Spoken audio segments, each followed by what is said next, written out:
start now? It's probably no big deal.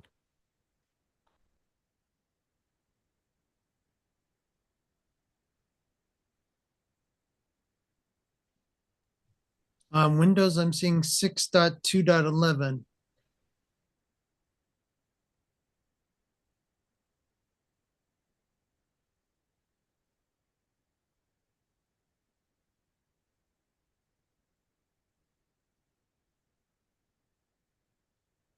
6 to 11. Interesting. It's not listed in the notes for Mac. I'm in a meeting, dear.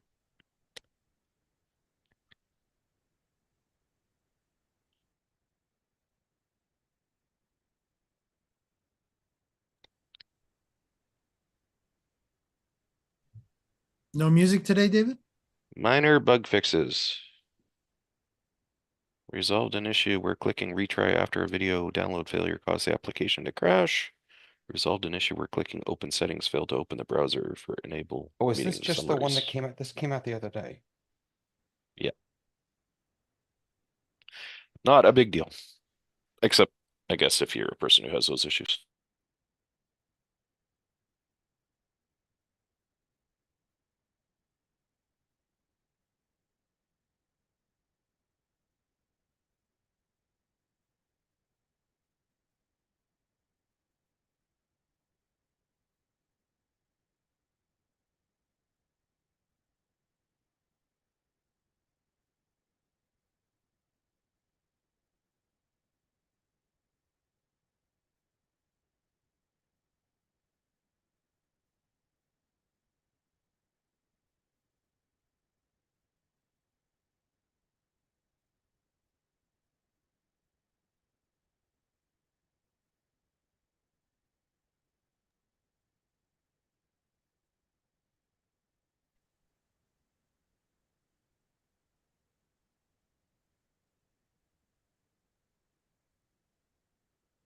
That clock is making me nervous.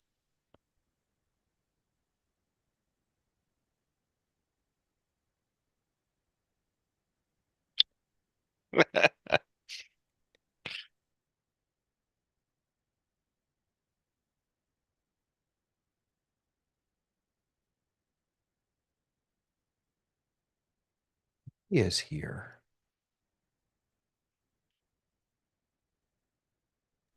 Here's the man with the content.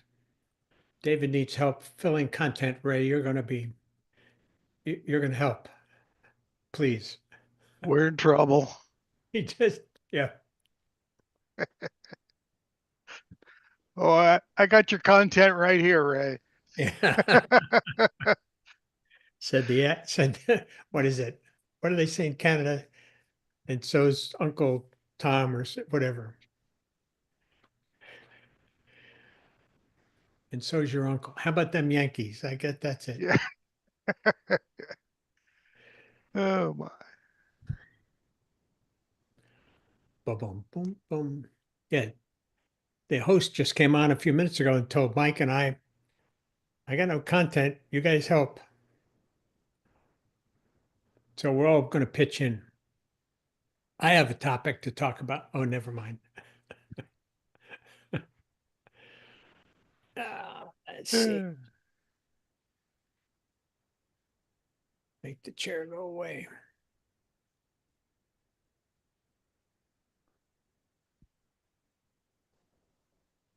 Getting really nervous now, Frank. Make the chair go away. Is that what you said, Ray? Trying to make my chair go away. Yeah. I don't. You can't see mine really well, but it's one of those high top sort of gamers things. Yeah. And whenever I'm going to throw the green screen back there, I have Yep. to go get one of the little stool things. Yeah. Yep. I thought about maybe getting a cover, just a green cover to go over the thing, but I'd have to match the color and the lighting and all that stuff, and that never I works. tried that. It doesn't work. No. Because it's not on the same plane. Yep. And with the same light. Yep. It basically, this is a black shirt on a gray chair.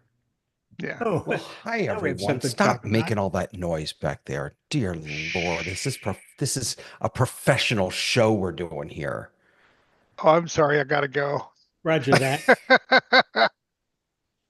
Hi, everybody. Good to see you.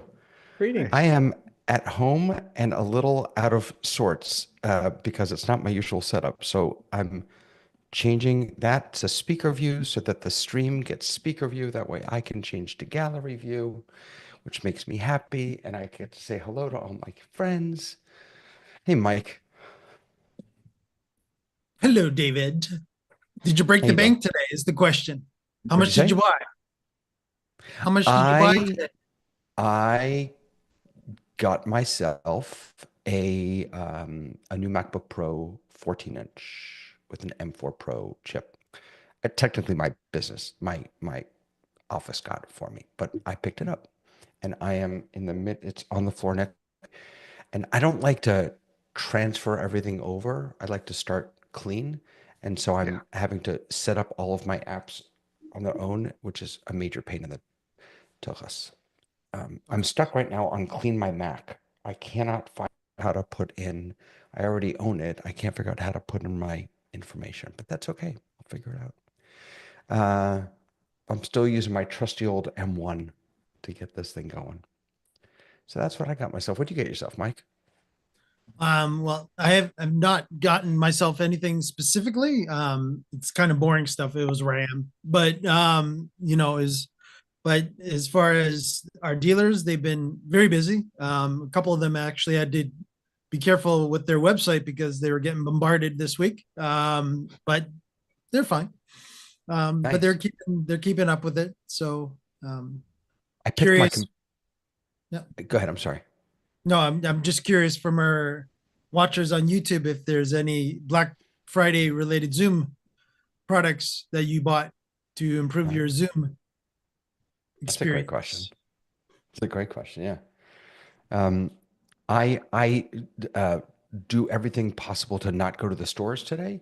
I picked mine up from Best Buy, but I did the curbside, so I didn't actually have to in the store or actually talk to human beings. I could just hide. Hey Frank, how are you? I am not unwell. You not unwell. All right, I'll take that. Ray Harwood, I have missed you, my friend. Oh, thank you. Thank you. I've been a little busy here and there with Good. last minute clients with last minute, please can I put a webinar on this week, or I don't know, it's just kind of interesting. So Well, yeah, that's and I've fantastic. got stuff I should be doing today, but I said no, I'm coming up here and chat with you guys. Busy is good. No Yeah. complaints about being busy. Fantastic. Good, good, good. And Mr. Franklin, how are you, sir? And well, who is it that said if you need something done, go to a busy person? Nah, You'll get it there you done. go. Yeah. I'm doing Yep. fine. I'm just one step deeper in the Mac ecosystem Oh, as what'd I've you get added yourself? a Mac, an iPad mini. Oh, you got the new Mini. It's $1,000 invested in this whole thing, in this, in the 512, into this, into that, and $1,000. Thank you very Yeah, much. yeah. It's yeah, the Mini is you'd think that it would be a little cheaper than the iPad, but it's not. It's more expensive, but that is a good looking form factor, if you ask me. Well, what we like about it is it fits right in the base of the Ivy, and so you can actually have full. Normally we have the monitor here and Ivy, but you can hold this form factor. You can hold this in your hand while you're doing a Zoom meeting, and so you can, you don't need the keyboard and all that other stuff. It's simple down to just this USB-C plugged into the Ivy. It's Perfect. pretty cool. That's So awesome. I'm getting used to it. I saw a nice big post that you did the other day about the Ivy on Facebook, I think. A lot of research on eye contact in the medical business. Yeah, A lot of research. Unfortunately, it hasn't met the hospital patient score. Something does, and everything they spend money on is what the patient score is, and so their excuse for not spending for a decent eye contact is it doesn't show up as a patient score. Eye contact, you know. So we're trying to get that in, but there's just some pretty good studies that show if telemedicine is going to be successful, it's going to need to make eye contact and not be looking up here and say, yes, Mrs. Jones, you have a serious illness, or, we're going to work together to get this. Right. Frank was asking if I have teleprompter abilities. Frank was asking what?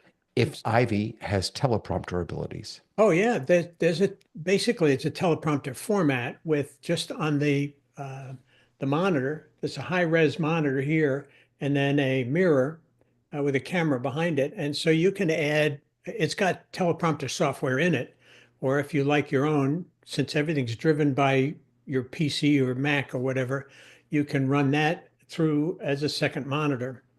And yeah, in fact, Dr. Barrett, who does this frequently and invented it, uses his teleprompter constantly because he's doing lectures. So it's a cool feature. There you go. Okay, so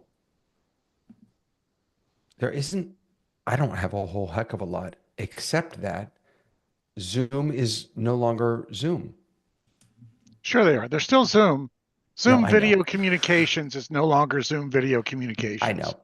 Right. Zoom Video Communications is now Zoom Communications, Inc. And it's interesting because there's an article here in Fast Company that says that it seems almost negligible. But I actually don't think it is. I think it is right in line with what we've been talking a lot about, which is that Zoom is no longer just about this, what we're doing here. It wants to be about so much more. It wants to be about docs and notes and clips and chat and calendar and all those other things that help people communicate with one another. So well, and also if you ever look at sort of their eye goggles chart that has the employee experience on one side and the customer experience on the other, it's communicating with the customer. I had a very interesting email earlier this week in my Ray Harwood personal basic account. And it was from a thing that it had a name. The last name was Smith and the first name was Henry or Harry, I don't remember. It said, I've noticed that you have expressed some interest in Zoom. I am your AI assistant. It was an email from a bot, I guess. Seemed very nice, very friendly. And so I wrote a friendly email back saying, thank you for writing me at my personal email address. If you wouldn't mind using my business address where I am, very active on the Zoom community and a partner reseller and blah, blah, blah. And he never wrote back. I'm crushed.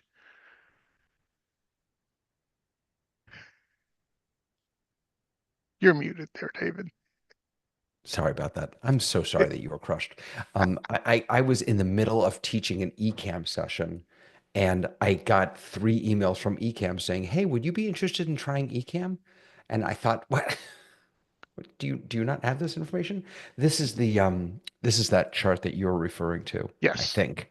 Yes. And I apologize, it's a little fuzzy because the one that Frank sent along was that the image was a little small, but right, business services and workplace. I'll find a higher res version of that. But yeah. I want to sign up for your eCam classes. Where do I do that? Do I have to be a rabbi? Yeah. Yes, because not only do you learn eCam, but you become ordained as a rabbi at the end of my classes. I'm happy to sit with you. I don't teach formal classes. I just have a bunch of different stuff that I do. So anything else about this name change that's worth mentioning or no? No, I mean, I'd agree with you. It's not, I wouldn't say a game-changing name change. The change is significant, because it does really reflect kind of where they're trying to go. I just hope they don't stick the two letters we all hate or tired of hearing now. I hope they don't stick AI in the name anywhere in the future. Just Well, don't do you that. know that in this same article, it says that Zoom's main challenge at the moment is to spread the word. The way I can actually pull this up for everyone so that we can see. Sorry. Zoom's main challenge at the moment is to spread word about its existing AI capabilities. But then Juan, the CEO, has much loftier goals. And we've heard this before, but he says, over time, we believe these capabilities will translate into a fully customizable digital twin, equipped with your institutional knowledge, freeing up a whole day's worth of work and allowing you to work just 4 days a week. He wrote in a blog post.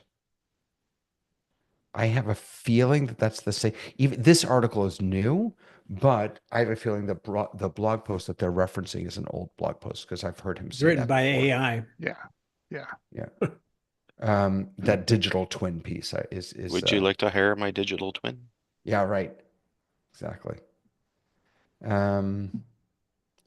Right. Think an AI-driven combination of Notion, Google Docs, and Microsoft Teams. The first step to getting this is dropping video from its name altogether. I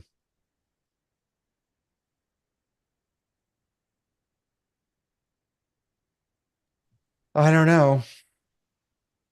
Again, if you take a look at the video communication and then just going communication makes it sound bigger, right? Where with the video in there, they're tunneling themselves more into Yeah. It's being limiting. video. I would Is there say what? Say it Zoom's again? Zoom's most powerful thing is the transcript, because the transcript is what the AI leverages to do all the other things, less so than the video. Right. Right. Yeah, I agree. And it's it's good at that. It does that well. Yeah. One of my vendors this week told me they do transcription for us as well. They're bringing it in-house and they're using the transcription platform to drive their AI platforms. And because AI costs so much money and server time and energy and air conditioning, they're going to sell credits for AI services. So you're going to have to keep putting money in the meter the more you use the AI features. Frank, that sounds very similar to the ChatGPT model, or even people using ChatGPT's API. That makes perfect sense. Yeah, with Zoom, at least for now, a lot of that is transparent. You pay your fee and you get access to most of it. I know they announced at Zoomtopia that there would be an enhanced version of Zoom AI that would cost extra. So I don't know what I haven't They seen that said yet. that was going to cost extra?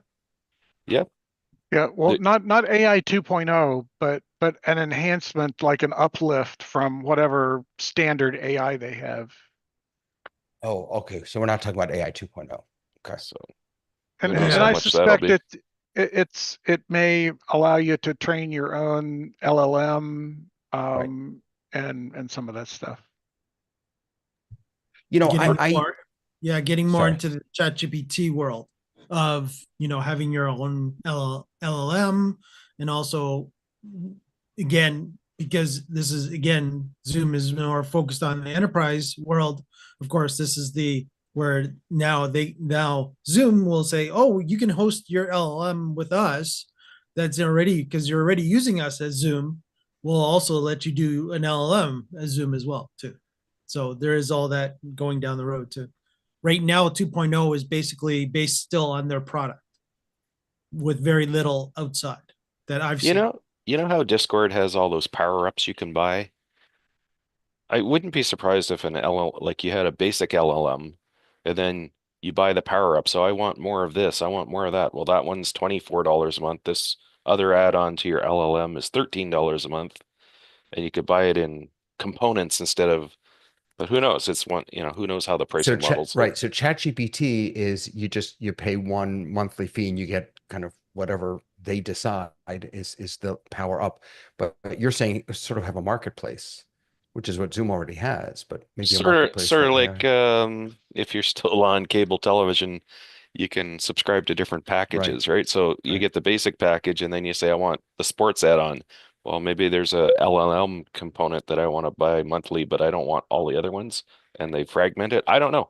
It'll be interesting to see what all the different companies do in the future. Do you all use at least the chat bots that we currently I find myself using them literally every single day. When I need to write a letter, when I need, especially I use it a ton when I need to create complex um, formulas or write scripts for Google Sheets, which I use extensively. I I have ChatGPT do that for me literally every single day, and it almost never gets it right on the first shot, but that's almost always because of the way I prompted it, and then I tweak it and I tweak it, and I finally get what I need. I wouldn't be able to. I actually just realized the other day, I have I pay for a Google Sheets add-on. I have paid for years now. And the other day I was thinking to myself, I bet ChatGPT, that's just a script and ChatGPT could just write it for me. And so I put in exactly what that tool does. ChatGPT gave me the app script. I popped it in, it worked. I don't have to pay for that anymore. It's I don't know. Does anyone else use those tools regularly? I use it for a Python script now and then, and I don't know what a Python script is, but I've been told just ask and it'll create it, and it's amazing. Converted hours to minutes. We had a long schedule of how people were involved, and they get so much per hour. This one gets, and it was amazing. I have no, I've I've always avoided Pythons previously, but I found it very helpful. Right. I have not used the AI in Zoom yet. I just, and maybe that's because I don't, this is the problem with having Zoom built into Ecamm is that I don't have Zoom open all the time now. I don't have the app open. David, do you not have it taking your minutes of the meeting? Sometimes, let's see, do I have it on now? I don't think I have it on now. Let me see. AI companion. Being transcribed now. It is being, yeah, it is. I guess I have it on automatically for this, but So there's the transcription and there's the meeting summary, which are two interdependent things, I think. right. So on the bottom of my Zoom window, there's the Ecamm, excuse me, there's the AI companion button, which I click and then um, it opens up this guy here. And then thank you. Sorry, Mike. And then I can say, catch me up, and it's going to analyze the transcript and it's going to give me a something here.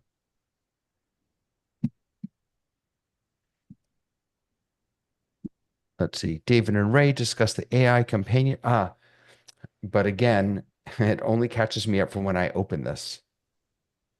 That really is a little frustrating, to be honest with you. Because if I come into a meeting, if I'm late to a meeting, when I say catch me up, what I want is everything that's been said since the beginning, not just from when I click the AI companion button. There are There's buttons a and setting for that, I switches. believe. Yeah, yeah. And it also is important that you set it to automatically start at the beginning of the meeting. Yeah. And I think I initially didn't like the meeting channel that opens up, but now I do use that for some additional notes and looking back at chats inside the meeting and so forth. So here we go. So now this is strange though. Well, I should automatically allow access. That's for one thing. But then all participants only from when they join. Well, that's fine. But here, oh wait, here's the meeting summary.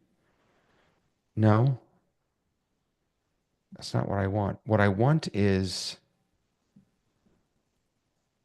to be able to get updated from the beginning of the meeting. Am I wrong that, I mean, we've been in this meeting for longer than David and Ray discussing the AI companion features. Why don't you ask the AI how to do it? Fine. How do It's I very meta. find out what happened in this meeting before I clicked the AI companion button? Right? And it's going to say it's analyzing, it's generating. This is not as fast as ChatGPT. Think you caught it on a coffee break? Based on the conversation, there doesn't seem to be a clear way to get information from before clicking the AI companion button. What? David expresses frustration about this limitation, noting that the Catch Me Up feature only provides updates when the companion is open, not from the beginning of the meeting. So keep in mind that this particular AI that you're talking to is focused on what's in-meeting. happened in the meeting. Yeah, Right. the It's meeting not really AI. a general purpose AI that normally you could ask, hey, what's the price of Zoom stock today? Right. No. So let me open up. Let's go back to this guy because this is the generic one. Gentlemen, the answer is if you didn't enable it, it wasn't listening. Well, I mean, was it not Unless enabled? you enable in Zoom in the ZoomOSC website that it's enabled for all meetings. Well, no, it is enabled for all meetings. Well, you didn't turn it on. It There's- obviously there's wasn't a- there's I enabled. a- did. When there did is- you enable it? When did you enable it for all meetings? Just It now? was enabled. No, it was enabled from before. All participants only from when they join. Did it prompt you at the beginning to ask you if it was able to go on? No. Yeah, The only there's a thing new that I- there's a new the only prompt thing that- feature. I clicked is, oh, here we go. There you go.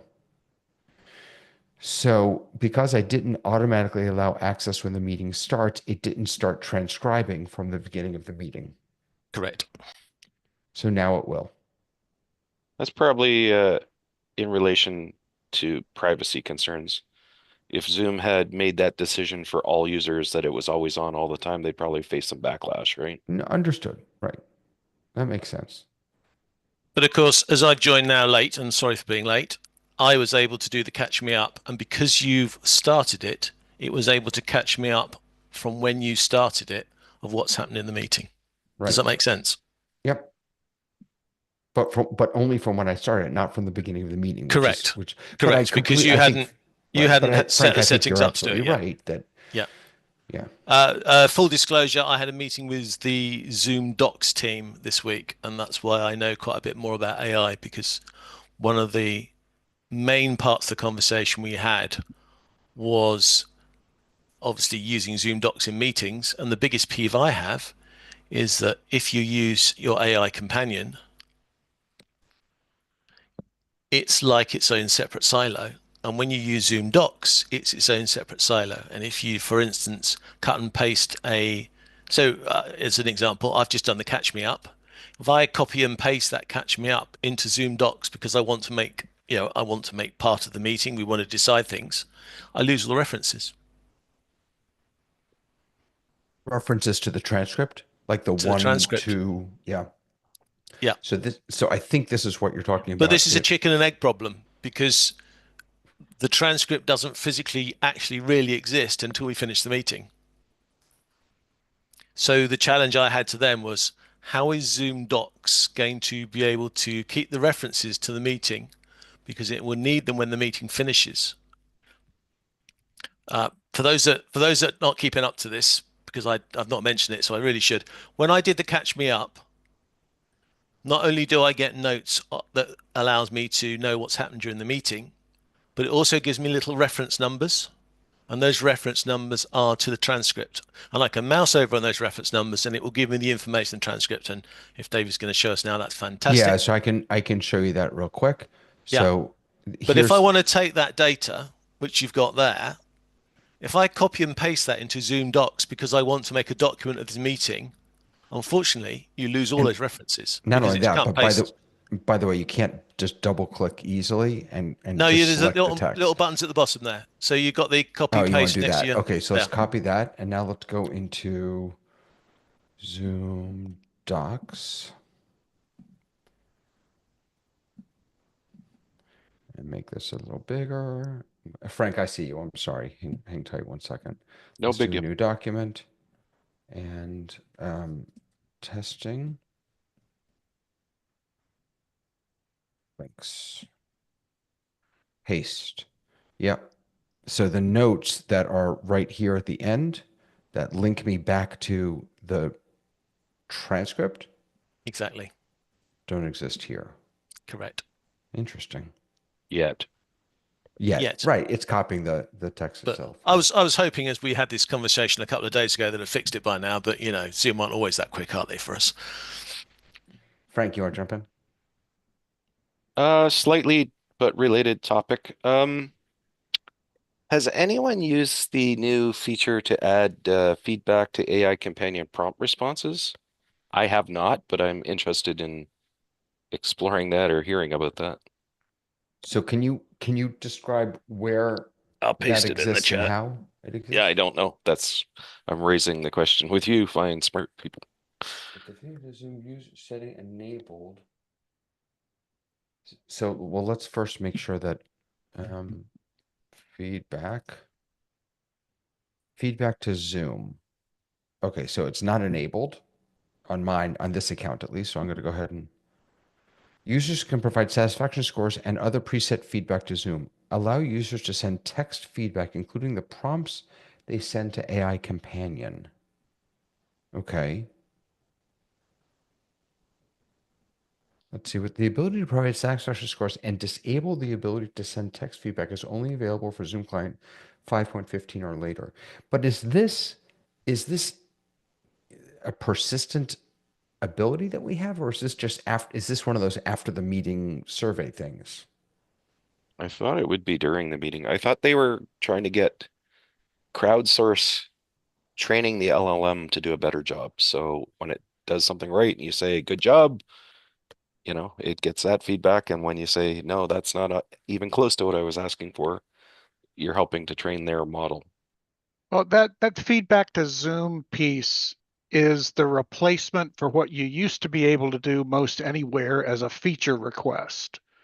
And now you really can't submit just a feature request and what they've asked you to do. If you've got something that you think would be really good, go to your desktop, app and go in and submit feedback and put that in, and there's some stuff there. Yeah, I don't think that's this though. This says the ability to add detailed feedback to AI companion prompt responses. Correct. I guess I'm saying that what you've pasted in the chat is not what David was showing Oh, us. I see. Yeah. Yeah. I'm on the same page as you now. Wait, I showed the wrong thing? Well, you showed a thing that was feedback, and as all Zoom of has the post-meeting things- feedback that you can give, like at the end of the meeting, when you end the meeting, a little pop-up will show up on your screen saying, how was the meeting? Were you satisfied? Thumbs up, thumbs down, whatever. That's post-meeting feedback. What I'm curious about is the AI prompt feedback that you can give to the responses you get from the AI. So you think that's maybe a different setting? Remind me to turn on AI Yeah, I think Companion you're right, on. Frank. I'm not happy with either.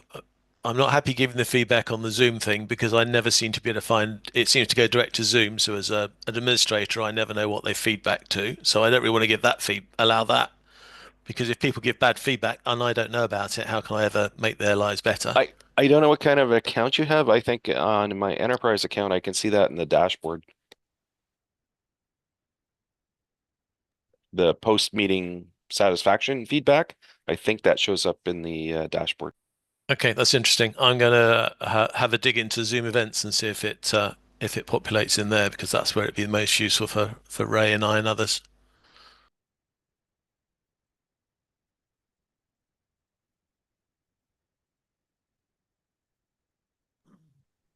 As David is on mute. Go ahead, David. Yeah, he wants to stay on mute. He's probably Sorry, I verbalizing was just numbers logging he's into just hidden. my main account. So, dashboard.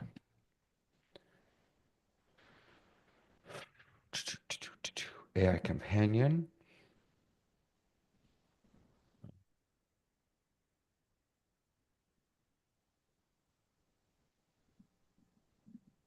Not entirely sure what I'm looking for. The I want to feedback be, from the results of the AI. yeah. You haven't generated any. There probably won't be any there, will there? No, I don't see any. But you know what I want to do? I want to make sure that there isn't a setting that has to be turned on for this on the global AI can be built in AI to auto start meetings. I don't want that. Let's manage all settings. Let's see. All right.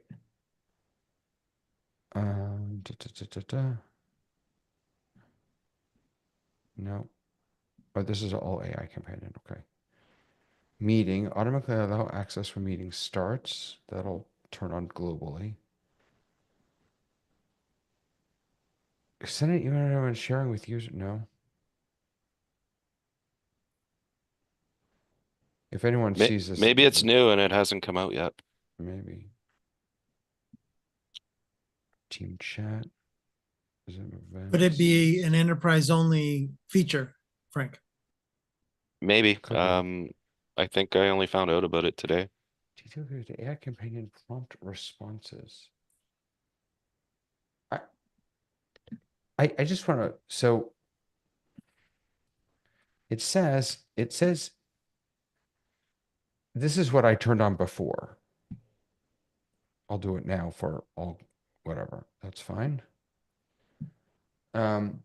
This is, and you all told me this is the wrong thing, but I think this is the right thing. Ability to add detailed feedback to AI companion prompt responses. Users with the feedback to Zoom setting enabled. That's what this is. So I don't think there's a different setting. What I don't know is where you actually provide that feedback. That's the piece I can't seem to figure out. Yeah, the one at the bottom is the one that was traditional, where it was the end of meeting Right. report. Yeah. Display end Yeah. of meeting experience feedback survey. Right. Right. Well, I typed in the bolded text that Here. Frank Wait. Go Sorry. ahead. Sorry.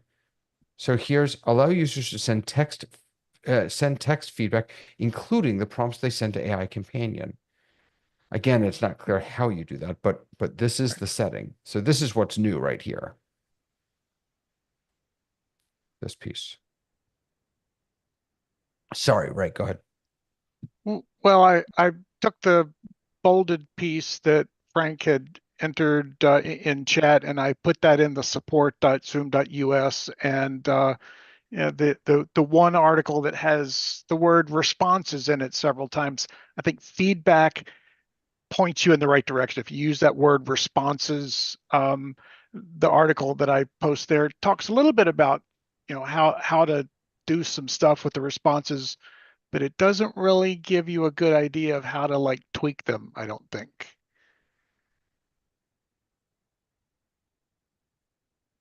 Where do we go to do that? And to me, again, it's part of my user documentation mindset is like, don't ever tell someone we've got this great thing for you without telling them how to use it, or burying how to use it over in some other place that you can't find. Make a link. Yeah. Yep. So the answer to your question, Frank, is we don't know either. Yeah, I okay. guess. Well, it seems like a good idea. Like if they're gonna have an LLM and they've got millions of users and people can say that prompt was not close to what I was looking for, and it helps them train it, then they've crowdsourced that. I mean, there is so I'll just come back over here. There is this, you've got a thumbs up and thumbs down. So I already gave it a thumbs down. So let me put another question in. What did Frank just say? So and I don't think that's new. I don't think the thumbs up, thumbs down is new.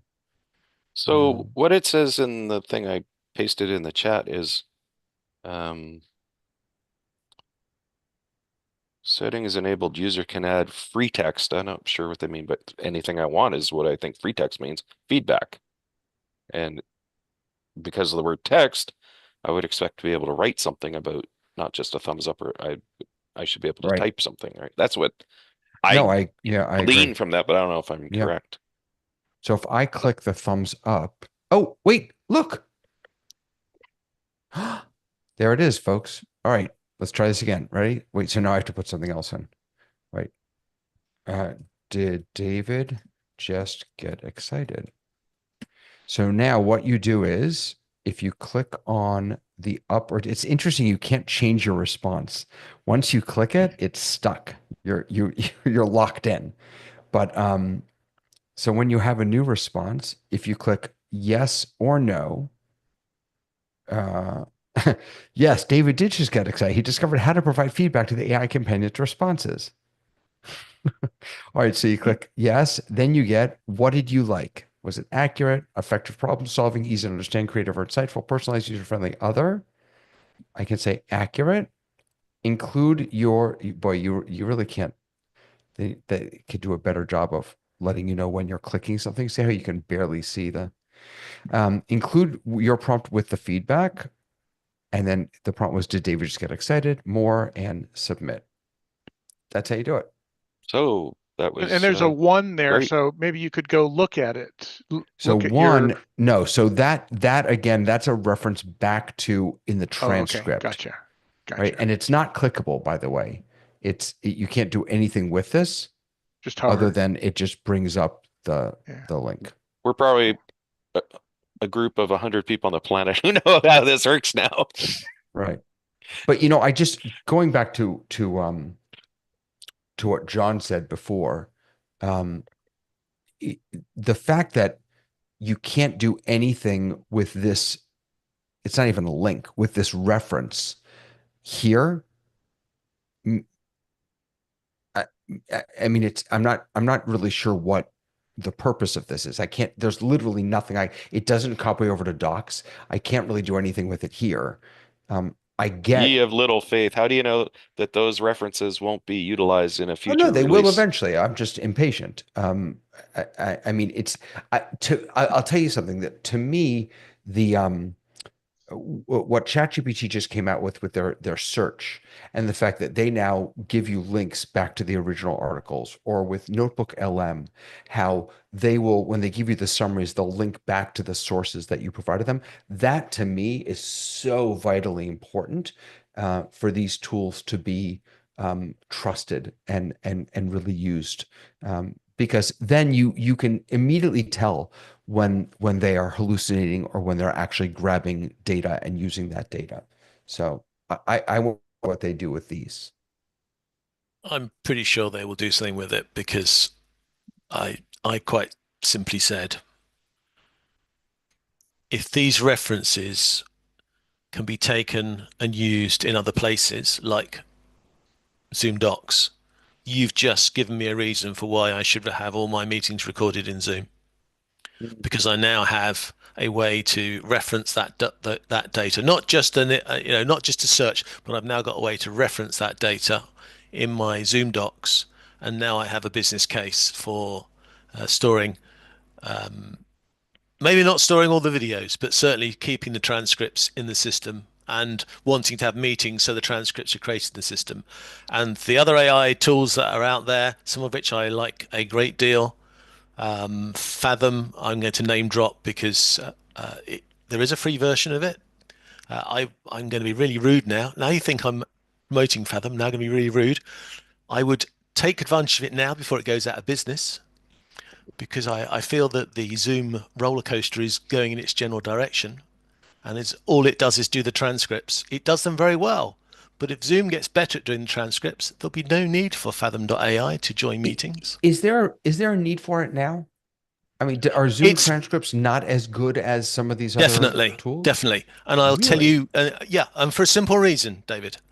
Fathom.ai does some understanding of what the meeting is and analyzes the meeting as a meeting. Zoom AI at the moment doesn't really make that connection of what type of meeting it is. I think we've all got stories of, you can ask the AI the summary of the meeting is 5 minutes in, and it'll tell you one thing. You ask it 15 minutes in, it comes up with a completely different scenario because the poor AI didn't understand how the theme of the meeting may have changed. Fathom.ai is a good example of one that does keep up and does do better notes. But it's only a question of fact that they are focused on that particular job. That's all they do.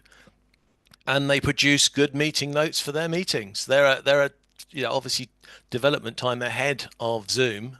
Zoom got other things to do as well, but Fathom haven't. Fathom is a good. When I have meetings, planning meetings with my friends, my gurus, my business partners, I get good reports out of Fathom. I get good calls to action. We get good summaries. But that's only because they've been working on that particular subject for a while. So, as I said, it's a good one. It's a good one if you want to see where I think the best is out there. Fortunately, there is a free version out there. But it's a product that just analyzes the audio and does that. If you take that feature though, and then you put it into Zoom, and you can reference all the previous meetings, so I can, ask how many times has Frank told a good joke, and it will go back into the transcripts and it will give us the references to all the jokes that he's done, and there's lots of them because he's a really funny guy. Suddenly I now got a reason to really want to put that data into Zoom and to put the transcripts in Zoom. That could be also the point where I start to think, okay, well, maybe Zoom will be my LLM. Maybe if they give me a way to upload other docs, I will take notice of it. The piece of those AI tools that I can't stand is how they all join as a separate person. Which of course Zoom doesn't need to do, does it? Right. I mean, if you have, Yeah. 5 people in a meeting, 10 people in a meeting, they all have their own note taker. You now have 20 people in your meeting. It's I don't know. And of I course- don't know all of that. I don't necessarily trust all of them. I don't know them all. So The biggest when I danger see someone show up find- to join my meeting, I'm always a little wary. Yeah, but the biggest danger I'm concerned about is if you've got multiple AIs all sitting in the same meeting, you can't guarantee they're going to come back with the same results. Whereas Right, if you're you've gonna got say, one AI, who knows, maybe they're having a meeting. Maybe like behind the scenes, they're all talking to each other. Like, God, listen to these stupid humans, right? Listen to these humans think that they're making. I mean, that's just terrifying. So for the people joining with their own AI tools, you can put in a support ticket with Zoom and they'll try to block those. You can also enable CAPTCHA so that a lot of those bots can't figure that out for now. Why, can you explain that? This is an aside, but why can't a bot figure out a CAPTCHA? I mean, okay, I understand It's a that matter of time. I'm sure they will eventually. right. I mean, they don't seem all that. Sometimes I just gotta click this box to show me you're a human. Like anything can click. A monkey can click a box. A bot certainly can click a box. Understood, but again, there are different ways you could set up CAPTCHA, and you could actually force CAPTCHA to actually go beyond the box and where it just gives you the check mark. That is the basic level. The more advanced level will actually, when you click on it, it'll actually pop up, and now you have to start matching pictures. It'll actually ask you a question at the top. It'll say, an example, where do you see streetlights? Right. I'm just thinking You have to click all the pictures that have streetlights. right. No, of course, I've seen those also. I'm just thinking about, I mean, certainly AI could figure that out. Has anyone ever enabled that on their Zoom account? I haven't tried I it. haven't. I know that it exists, but I've never done it. Yeah. But David, the basic way it tells if you're a human is if you're a bot, you don't move a mouse.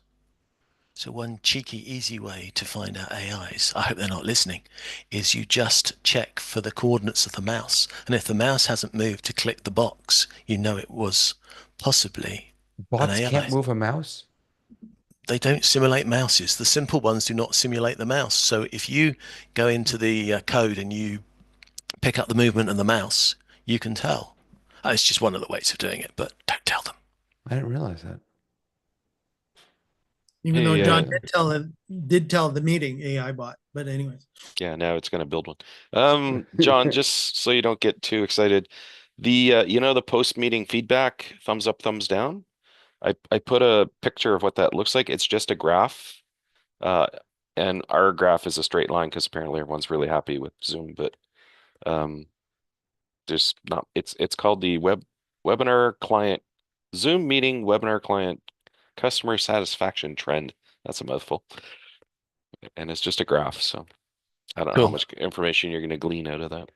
Well, at least I can see the information, so that's great. I Thank you. guess if it deviates from a high number, then you know something wrong is going on. Yeah, the biggest frustration I have, and I'm going to guess that Ray's got this as well, is when you're running Zoom events, you have a plethora of reports, and then when you go back to normal Zoom meetings, half of them seem to disappear.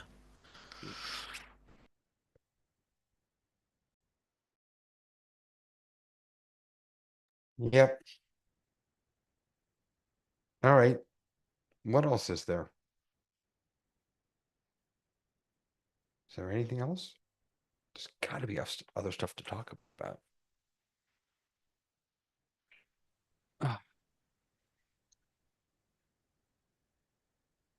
Well, I obviously did some research into Zoom Docs as I was being interviewed by a Zoom person.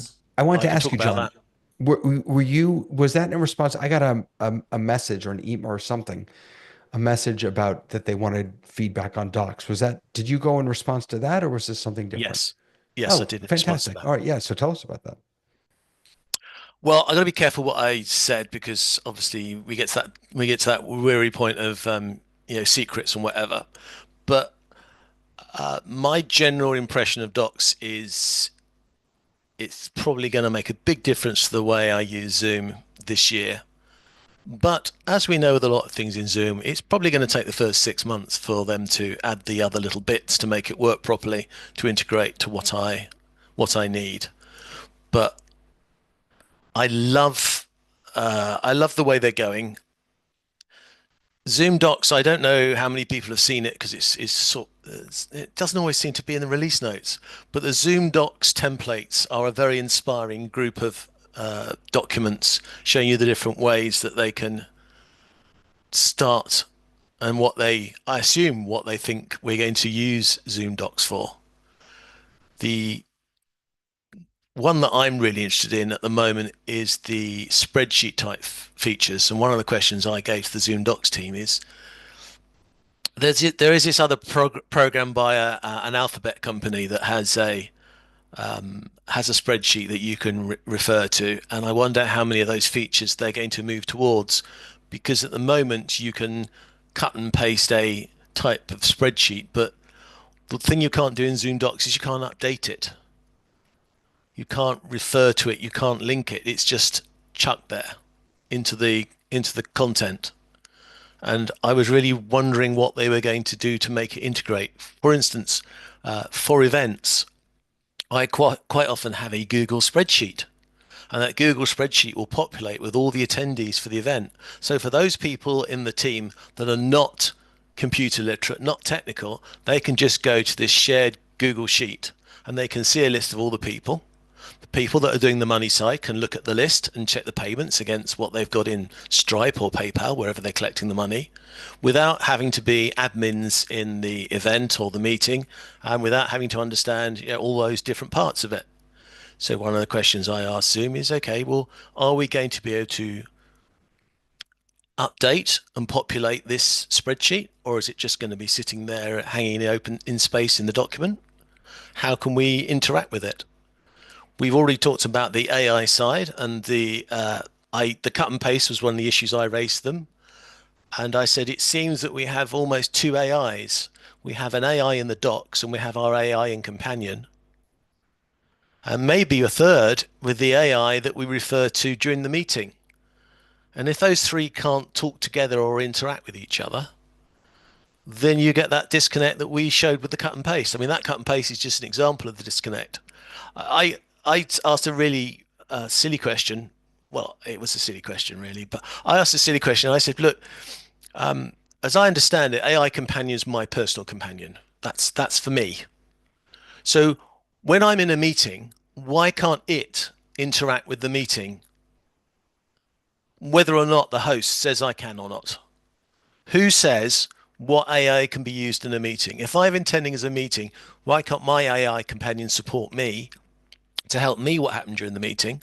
Why am I restricted by Zoom Test Kitchen deciding that there's not going to be any AIs in this meeting, and therefore I can't get my AI to interact with it? But And the other, I'm not disagreeing, but Zoom has a precedence of allowing the host to set many of the factors of how the meeting's going to operate. I'm not disagreeing with your point, but it does follow their trend of doing that. oh yeah, I'm quite happy for them to say that that's the reason. But the issue is, as we've just shown with Docs, if Docs is going to integrate, it needs to be able to talk to the other parts of Zoom, and it needs to get data in the proper way from the other parts of Zoom. If it's just a cut and paste, then it's only going to survive as let's be honest, I use Notepad when when I want to do instant notes. I don't like to use any of the other products, so I use Notepad because I know that at the end of the day I can't leave my notes in Notepad, and I've got to make use of them, so they've got to go somewhere else. It's like my scratch pad. Now, if Zoom Docs is going to replace my Notepad and be much more useful, it's got to keep the context of stuff that I take from it. If I cut and paste from a spreadsheet, I don't know how you get the reference back to a spreadsheet, so maybe that's a step too far. But if I cut and paste from other Zoom information and Zoom Docs and the chat and AI searches in the chat, I need those references to continue within the Zoom Docs. Otherwise, they're just garbled main notes. As I said, I love the spreadsheet, but I wonder where that's going to live, because obviously you've got the spreadsheet data from somewhere else. Now they're not going to replace Excel and Google Sheets with their own fully functional spreadsheet. But how does that reference to that spreadsheet exist in a way that it can reference back? Because this Zoom Docs becomes a gold mine for information and for Zoom as a business if it can become the central repository for where you go to start when you need to learn about information, when you need to take a meeting on and on, because you can have a Zoom doc and it can exist, can't it? It can exist outside the meeting. So we can have a meeting about something. That Zoom doc can then exist after the meeting, and we can carry on using that Zoom doc to perfect whatever we are doing. When we first had that meeting about Zoom docs, when it first came out, we were talking about responsibilities and things. They seem to have made that better. So you can create a Zoom doc, which we can all edit, or you can create a Zoom doc, which the other people in the room can only view, so it can become a reference doc. So you don't get everybody else deleting and taking out all the other stuff. So they're starting to get that sorted. It's a great start, and it's almost useful today. There are times when I can use it today, but there are other times when, as I said, I get frustrated because I need one more. That reference thing is probably my biggest bugbear, but I need probably a little bit more. I just want to point out here, and then Ray, I'll come over to you, that you said you were talking about spreadsheets. Zoom does not have a spreadsheet feature. What they is essentially what Notion does. They have tables built into as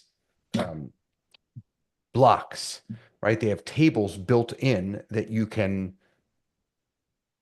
reference and play. They're not really, they're more databases than they are spreadsheets. Yeah, but how do they interact with the rest of the outside world? No, I understand that. No, I understand what you're saying. I was and I more agree saying, with you. And this is the problem in a way, because by making it built into Zoom Docs rather than making it a self-contained spreadsheet product in its own, they have painted it into this corner of this box, which can be in Zoom Docs. But what the references, the Project Tracker, that's a fantastic. I love the way that they get the little boxes to have a percentage done based on a value. It's really neat, but it's not. It's very nice and it's very pretty, but where did the data come from, or where would the data go to? That's the question. The one thing I'll say about that, and then Frank, let me come to you, is that when you there are connections, there are hooks, right? So I can say I want to create a doc, not a spreadsheet or a table, but I want to create a doc from a meeting, and then I can immediately choose it brings up all of my past meetings.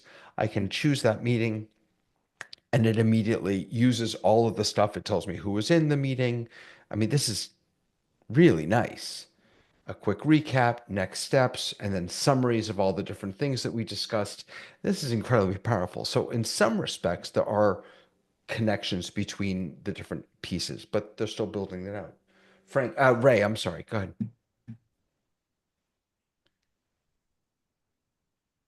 Oh, we can't hear you, Ray. Our foremost Zoom expert has forgotten to unmute himself. That's because I wasn't talking for a while and I muted it and I forget. I'm old.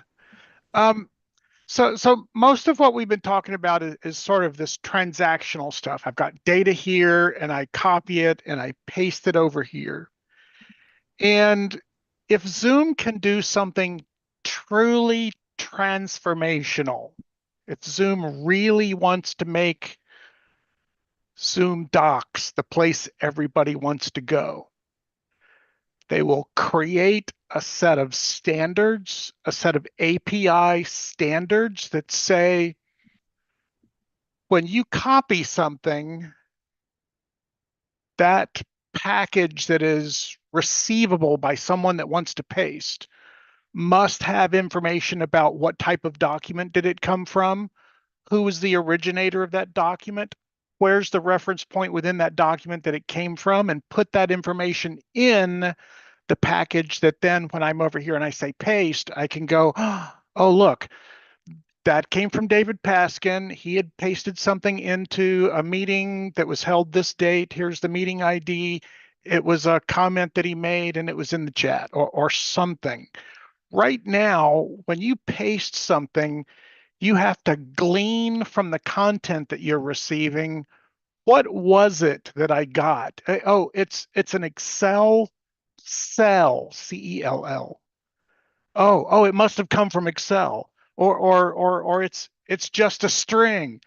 You don't have a clue where that string came from. You don't know what kind of app it came from. If Zoom really wants to make Zoom Docs the place to go, they'll be able to take a copy paste from a document that I have on my computer and at least put the reference in the document that I make available to all of you that says on November the 29th, Friday at a certain time, Ray pasted from a Word document that was here on his computer or some level of information that's there.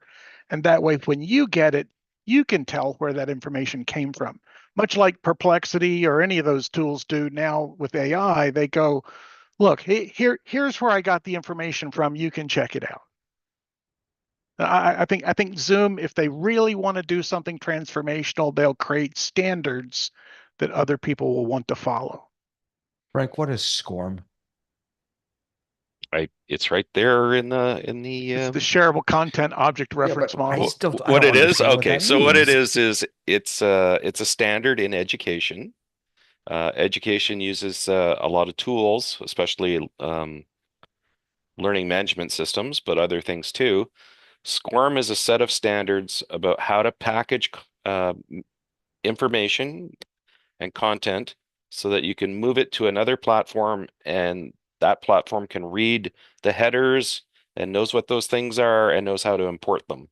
And that sounds like what Ray was saying. LLMs need some kind of standards. Otherwise, all of our information is going to be trapped and not portable. Like, let's say you start off with one LLM and then you decide you want to move along.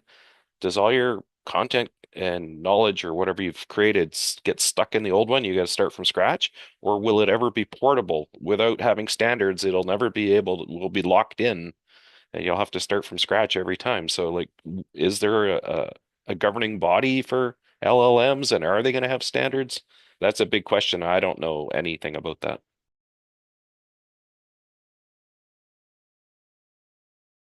Big question that the AI companies are asking themselves. That I mean, And maybe they don't want to do it. Maybe they want lock-in and they want to have their intellectual property. If they make an advancement, that's their advantage over the rest of the, the business market. But without standards, consumers are going to suffer because then we have lock-in, I think. Without standards, you can't really have portability, right? Are the tools that folks use in education to determine how, forgive me, I'm forgetting the name of it, to determine, oh, the turn me in, I think it is, that determine how much of any given assignment is I, It's it, not reliable. it's not reliable. Okay. But could you create something more reliable if you had shared standards? I guess it depends what you're trying to measure. If you're talking about measuring writing as being original, that's different than measuring other things, right? Yeah. I guess I'm just what I'm, if every LLM is using different standards to not only process the data, but also to make it shareable, then it seems impossible for us to have any sort of regulation or tools that can interact with any of this data in any meaningful way. This is well outside my wheelhouse, but I wonder what people would say if the government of different countries set standards for LLMs to Right. protect consumers so that we could have portability? Or would people say you're going to kill the forward momentum and ingenuity has a place in the, and I don't disagree that ingenuity has a place in the marketplace, but what about consumer rights and not being locked in to certain ecosystems when you decide you want to leave? Like if you're going to invest all this money and time and energy in a specific LLM and then you decide you want to leave, are you screwed or do you have any rights there? Like it's so new. I'm sure there's experts listening or who could join this meeting who would be able to talk about that. I'm Well, not one of them. but that's true with lots of tools, right? If I have right now, I have my entire life in Google Docs, and Google has created a way for me to export all of that through Google Takeout. So it's portable. It's not necessarily an easy process, but I can take all of that stuff out and put it all in somewhere else if I want to.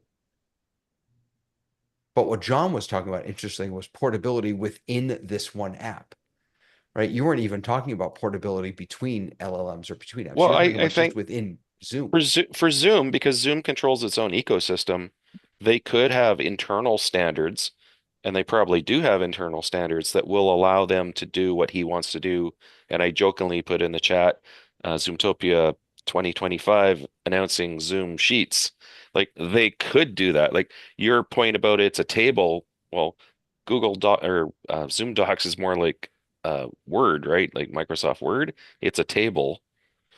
If they do announce a tool that's specifically for data sets, then there would probably be some interconnecting if they ever announce that, right? Right. Ironically, I would argue it really isn't like Word. It really is a Notion ripoff. And I don't mean that in a negative way. It really is, and Notion is not a word processor. It's a data organizer. It's a, I don't know. And the power of Notion, I think, and I used to use it, I stopped, but is the way that you can link from one thing to another. You can draw from, you can have smart tables that will draw from this database and da, da, da. And in fact, it's in alpha now, but they came out a few months ago with Google, with Notion Calendar, and Notion Mail is in alpha now. I haven't seen it, but and from what I understand, what I was just watching a video about this the other day, you can now directly link emails to Notion, other information in Notion. So whatever. The point being that Zoom is building a platform that to me feels a lot like Notion without a lot of the yet without a lot of the interconnectability that Notion has. And for those of us who use Zoom in business, if they can pull that off, that's just killer. Is there a Zoom Notion marketplace integration? Maybe. I don't know. John, go ahead. You can embed a page, YouTube, X, Figma, although I'm not quite sure why they're there, and Google Drive at present. Now they are talking about other things. Now it's not here, at the moment. You can't do, as I can see it, an AI search or an AI query in your doc. You could only do an AI query and then paste the answer into your doc. So the question which I have is, why have they not yet added an AI query into your doc? Especially when, Well, no, wait a second.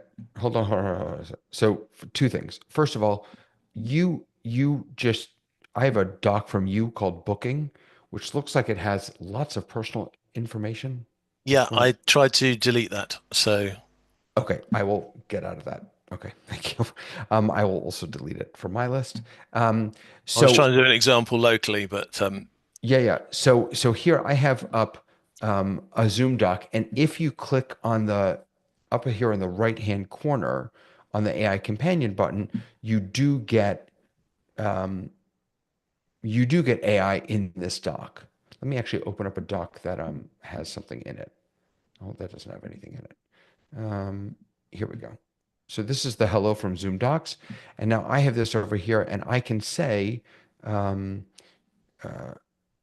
uh, where in this doc does it discuss how to remind a person? And let's see if it actually gives me the answer. And you can summarize it. So the document discusses how to remind a person in the section, remind a person or set a date, which is right here. Now, it would be really nice, and maybe this is what you were talking about, is why can't I click on that, yes. right? Or why can't I do the slash in the doc and actually write the AI query in the doc? You can't? No. Uh, slash, sure you can. AI companion. Yeah, right there. So you do Yeah. slash AI. Okay. So do a question about the meeting then, or do a question about something. Okay.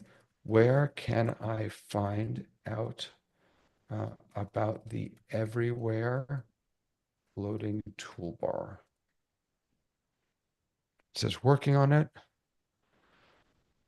To find out about the everywhere floating toolbar, call the everywhere floating toolbar. There it is. So it actually copied this text from right up here, put it down here. Again, what I'd really like, So I David, I appreciate the fix. suggest Sorry. that that's query that you just did then was querying the document you were in, Correct. Yes. whereas what That's was exactly that's what I wanted it to do. What do you want okay. it So to it do? can't query the existing meeting. Um, in this doc, no, I don't think so, No. because this doc, that And would let be me a take it huge, one step further forward, but which let me is just explain. I think I mean, I I may have Frank may have permission to access this doc, but Frank may not be in the meeting. I wouldn't want him to yeah. query a meeting that he's not a part of. But just as far as connectivity, so I appreciate that I can, right in here, I can do a call up AI. Sorry, trying to get to a new. Um, but what I'd like to be able to do is when I get an AI answer, I'm going to click on it, and then it'll take me to that place. It's reading the doc and it's able to give me answers, but it's not really interacting with the doc Yeah. yet. It's not giving you the references.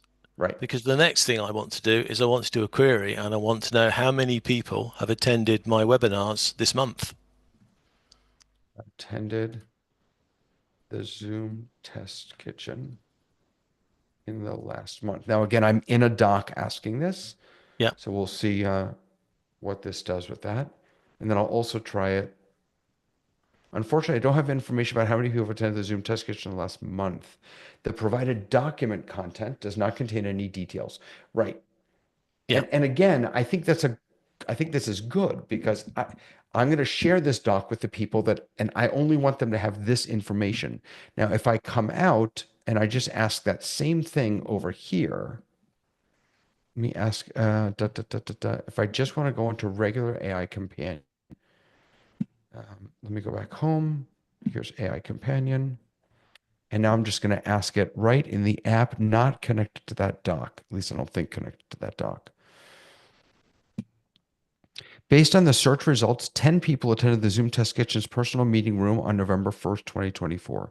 This is the only meeting within the last month that shows attendee information. So it in large part, this has been part of my frustration with the way Zoom has rolled things out.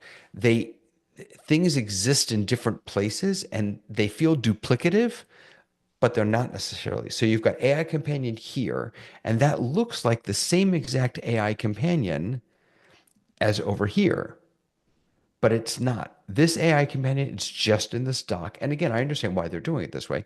This AI Companion is sort of the generic one. Then you also have AI Companion in a meeting, which is specific to, I presumably, specific to that meeting. Let me pull up, this is the AI Companion in the meeting, and Yep. I'll ask the same question. And And again, for security, I completely understand why they've walled gardened each of these. It is a little confusing. So this gave me the same answer, but then again, I'm in a meeting, so I'm not sure. yeah, I suppose the question is, what is the context that each AI in each place is being used for? Because you get different results in different ways. Of course, the ultimate one is, can I have a query, an AI query, and instead of it just giving the result, the query stays in the doc, so that query updates as time goes by? So can that exist as a query in itself? And that's something they haven't even thought about yet. Right. But the AI is powerful, but it is confusing if you can call it privacy or you can call it context. It doesn't matter. Both where you ask the question can make a difference in what the result is. And that's not clear to me yet. Yeah. Ray, you have your hand up and you mentioned that Jonas is here. Hi, Jonas. I don't know who mentioned that Jonas is here. But Oh, that anyway. was Ray Franklin. Sorry. Yeah. So we'll go to Ray Hardwood first, and then Ray can see if Jonas wants to say hello. So I don't know. I feel like I'm doing Zoom's work for him. What I would like to see is a Zoom workbook that I can go in and say, okay, in this workbook, I want this workbook to have access to my meeting statistics, to my Zoom event statistics, to my personal, Word documents and spreadsheets on my device. I don't want anybody to be able to pull any queries out of my own personal data, some levels of permissions or whatever, and then create the document, a Word doc in this workspace that, a workbook or workspace or whatever, it's got to start with the word work now that we have workplace. And then it would give people the permission to well, I want to get the updated thing. And if John has set it so that, whoever has access to this workbook has access to the underlying data and they click refresh, they get a refreshed copy. It's a meta piece on top of the document that says, what can I feed the document with and who has permission to activate those feeds? And that to me, again, kind of goes back to that transformative thing that really makes the documents. I mean, Zoom could sell that.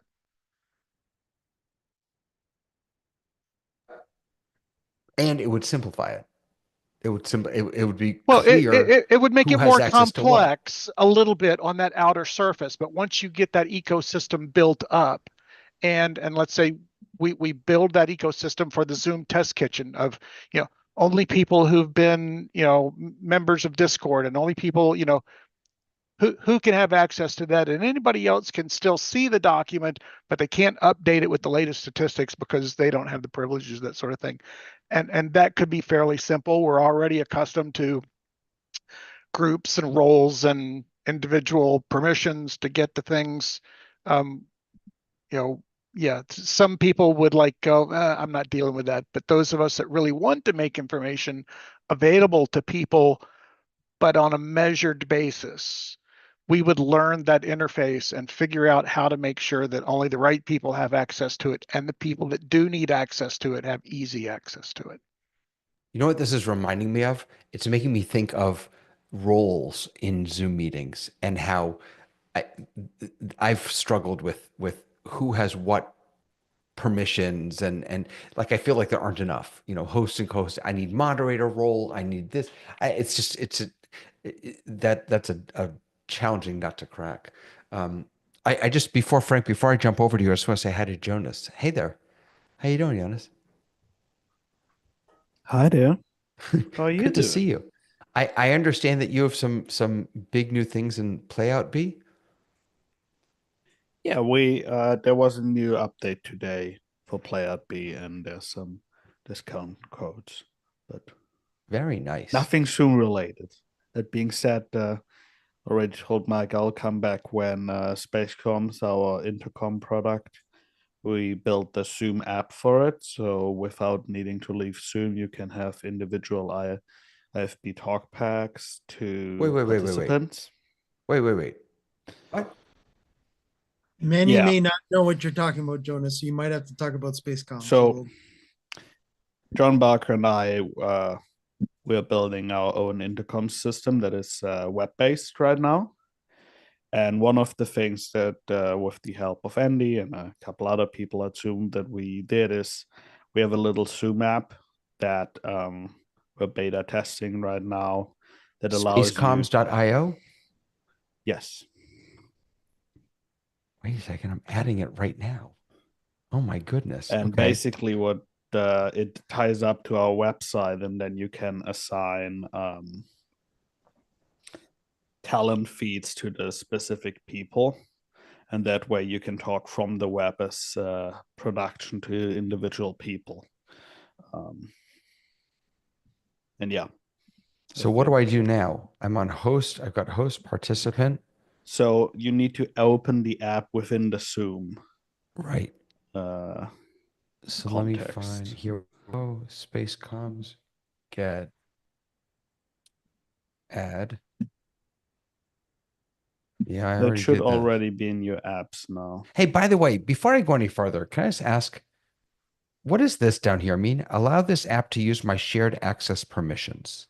I always click it, but I have no idea what it means. I'm not sure either. Does anyone know?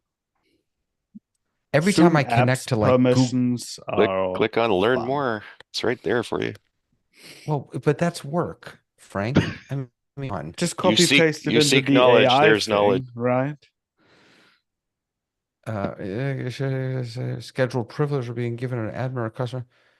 My understanding is it's basically if someone gives you scheduling privilege, yes, then you can what it use looks that. like. Okay, allow. So it can use your privileges to get access to privileged data. That's the. If you Right. don't have access to the data in Zoom, then the app can't get access to the data either. Space comms. All right, so add. Huh. Are you on the right account? Are you on the account? Wait, you know what? Yeah, I think you're right. And this is one of the fun things that, like, someone who has a lot of accounts, I'm constantly fighting with, like, you're absolutely what right. browser is it opening? Is it opening the browser of the... It's opening the browser. Now you can open it there if you click on open in the apps now. Yeah, so let's see here. So open. There it is. Okay. So here we go. Yeah, so now space name, we'll call it ZTK. Well, in this case, I would need to give that to you from our backend. Okay. So then each person in the meeting, I could assign them a talent, whatever, and then I can have individual comms with them. Mm-hmm. Oh my goodness. And we can be rude in private to each other, John says. Why? We have no problem being rude in public. Why? What do we need private comms for? Wow, this is it. So just I'd love to play around with this if you'd like, Jonas, at any time if you want to. I'm assuming this works in webinars, right? Of course. Yeah, I mean, that's where it would make the most sense. Yeah. well, and for Well, us, it's and- also in if we have a talent meeting with a bunch of Zoom guests, we can pull the individual audio out, but we can't talk back to them. Like we can't tell the moderator, hey, you need to like punt for a minute or so. So is this how do because I will actively use this during my shows now. How do we get how do we do this? How do we sign up? What's the licensing model? Do I have to give you money? I will. How do I do it? So right now we're in open beta. Well, started like since what 12 hours ago we're in open beta. Right, you were half a day Spacecoms- behind. That's bad. If you go to spacecoms.io, you can register for free. You get 2 users, and then it's per user, and you can do weekly, monthly, or yearly. What does to use mean? So Like a host and a talent? right now in the beta, so let me explain what's in beta. In beta right now is the billing and administration side, the communication side, and the Zoom app. The rest is really solid. We've been working on that for a quarter of a year. That being said, normally you can every single talent would be like deducted from your user account. Right now we don't have that yet, so there's that. But So here I am. So I'm in. So I just created my account, Yep. and now I can give it a name. I'll just do TTG. Check. I doubt. Checked. Okay. Create new space. Look at this, everyone. All right. Groups and So the wow. idea is now you can create a group that is. So we wanted to make sure that like if you have multiple people with the same role, you don't need to like click buttons twice. People that know me know that like nothing makes me more angry if someone makes me click a button multiple times.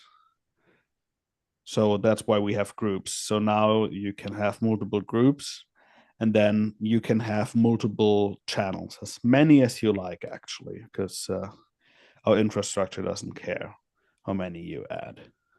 Okay. So so moderators talent, and then members are users within a space. Assignments of groups to give them talk list and privileges. Configure talent links for users to get quick listen-only access. Talent is listen-only. Okay. So now, do I need to right add now myself as a member? Yep. You would create a username and password for you.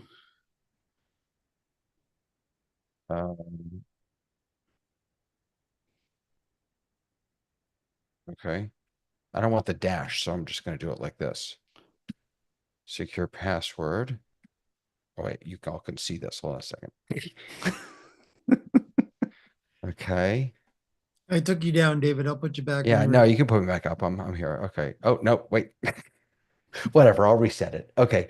So here are my login details. I'm going to copy these details and put them somewhere. And then I You're can showing click. us you now. Yeah. I'm gonna, okay. All right. So here I am. Wait a second. I just have to save my new space comms details.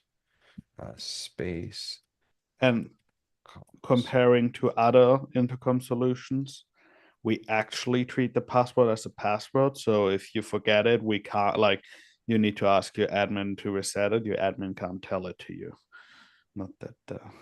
So now once I added myself, there I am. I can add myself as into the moderator group and the talent group. Yep. So if you click on the top, click on add new channel.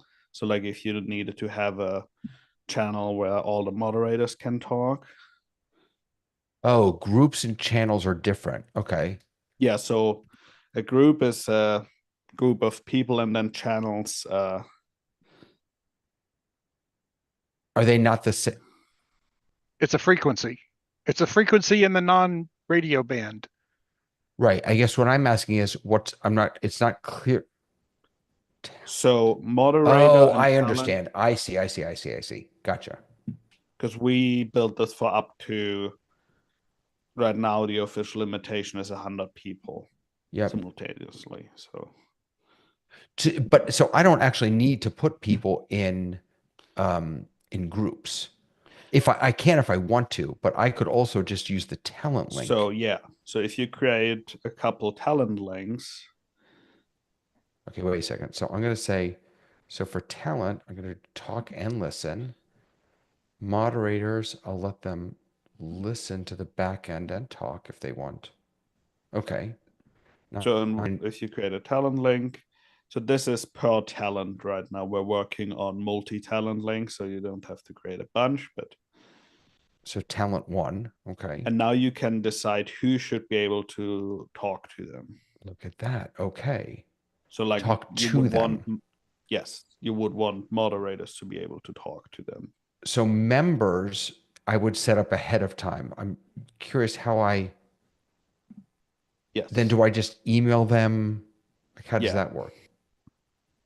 So members are all your production people. You would say, hey, here are your credentials. You're working with us today.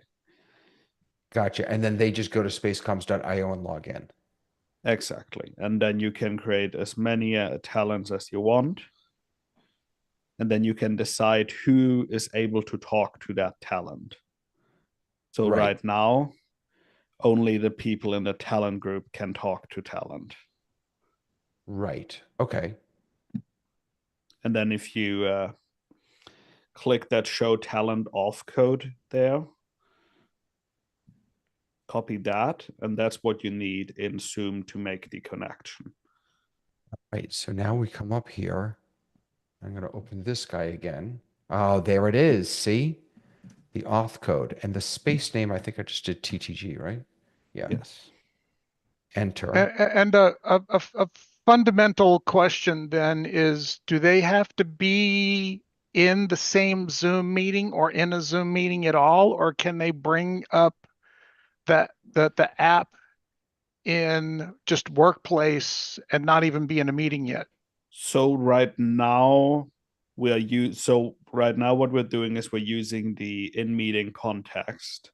Okay. For example, David invited me right now, so we're using the it's called, what is it called? Guest mode. And now it's going to tell me you have not been assigned a talent link. Because now David sees me as assigned participant, assigned participant. Yes, I do. Can select what talent I am. Now it refreshes and I'm assigned to that link. So if David, if you log into SpaceComs now in the web, you now have talent 1 as a PL that you can talk to, and that I would see that. Okay, wait. So here I am. Is this where I'm supposed to spaces? Oh, TTG. So in the thing that you, so the one thing that's confusing is you're in the admin side right now. So click admin again. And then click on the top right, open copy space link or open space. Gotcha. Because this is the, we did a separation between both so we can like style it different and all that later. Oh. So now you see all your PLs there. You can select mic, speaker, and all that. And talent 1, if you talk to that. Check 1, 2, 3. And then let me see if I can show you how it looks on my side. So I have to turn on listen for all of them because I want to be able to listen to them. And I can toggle that on or off. Yeah, so you can toggle talk on multiples. And then mute your mic, for example. And I can talk in multiples because that's the way I set it up over here. Yeah. Right?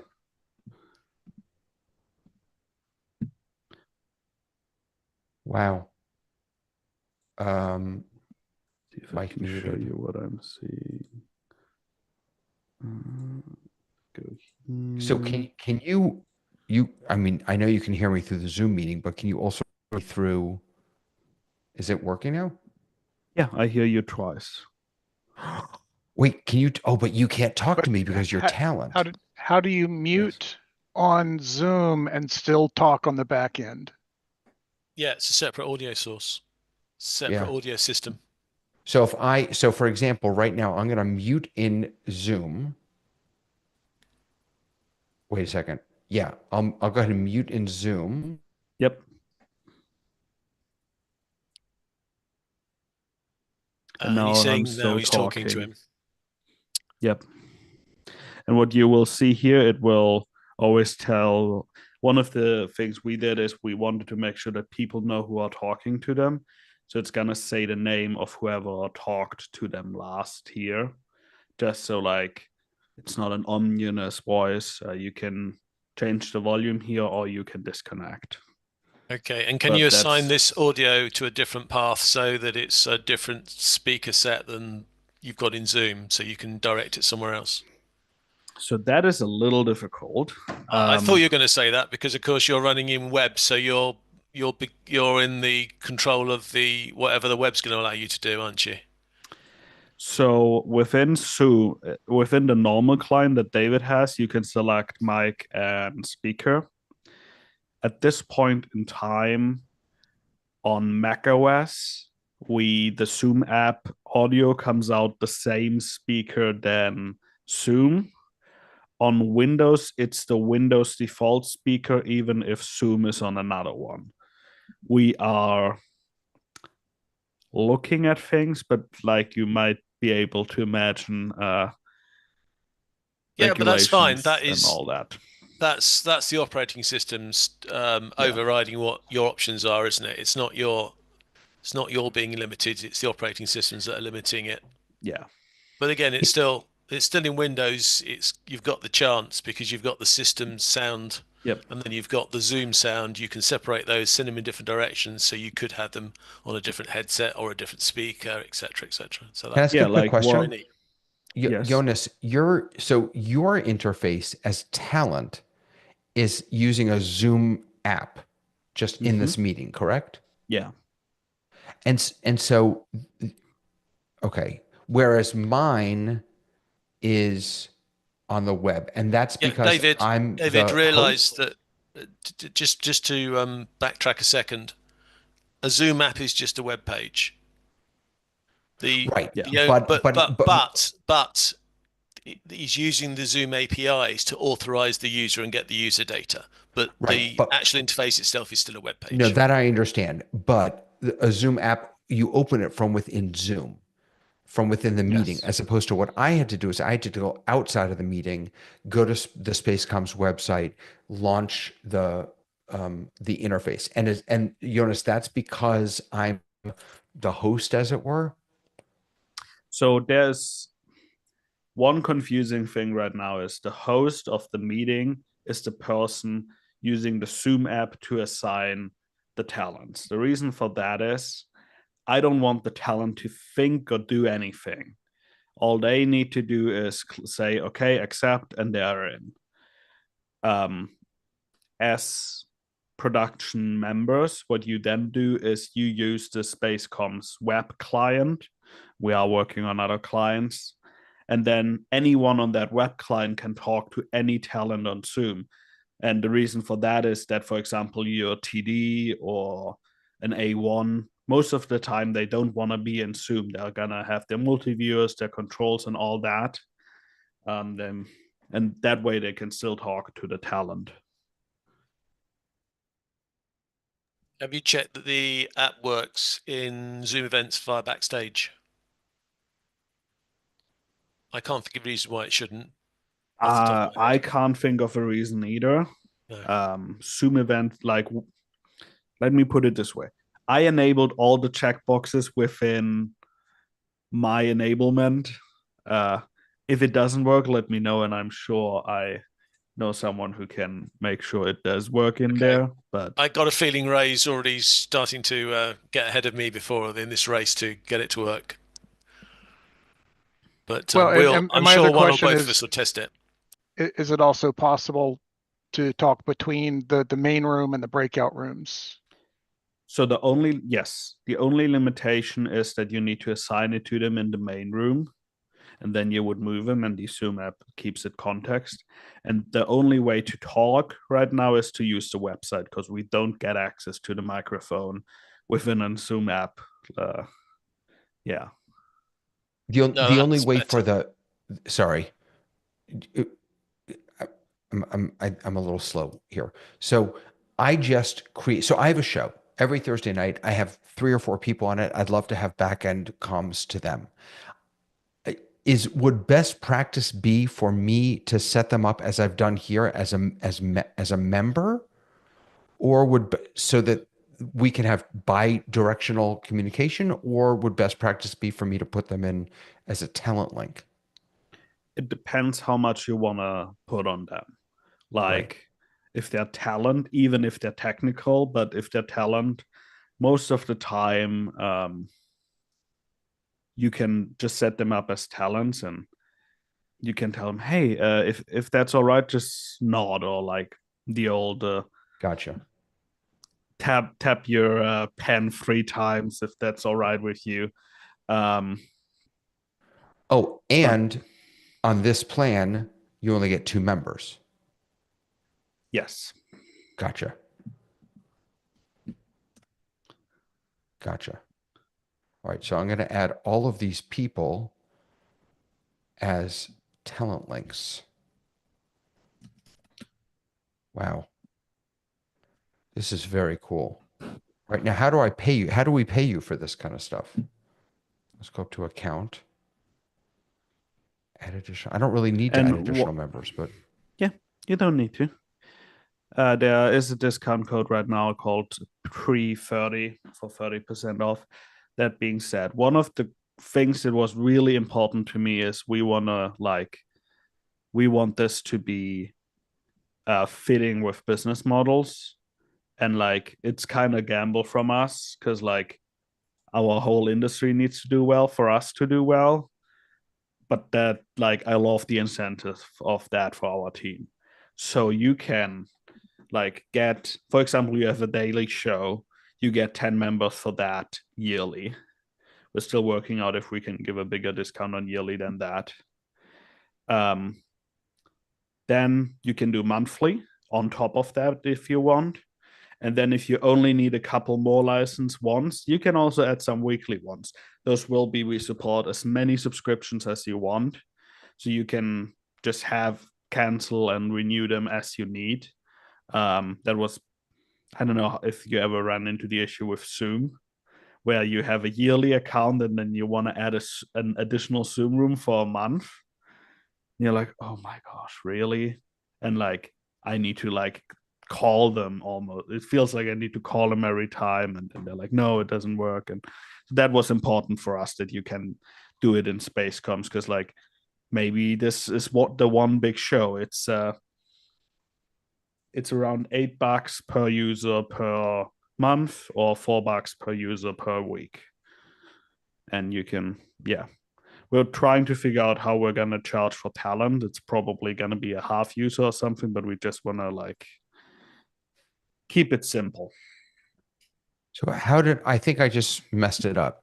So because I added some new talent links and I just wanted to see if they would pop up. So I'm going to go, and now I'm getting failed to fetch participants.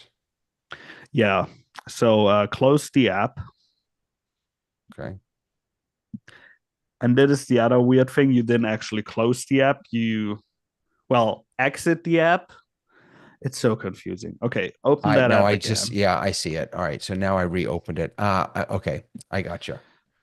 You have to, if you right click, just for people watching, if you go back into your apps list, you right click on it, you get a close button. And then, and this is right now the reason why it's in beta. This is very much works right now. We are working on like all the different off states and like being able to bounce you around there.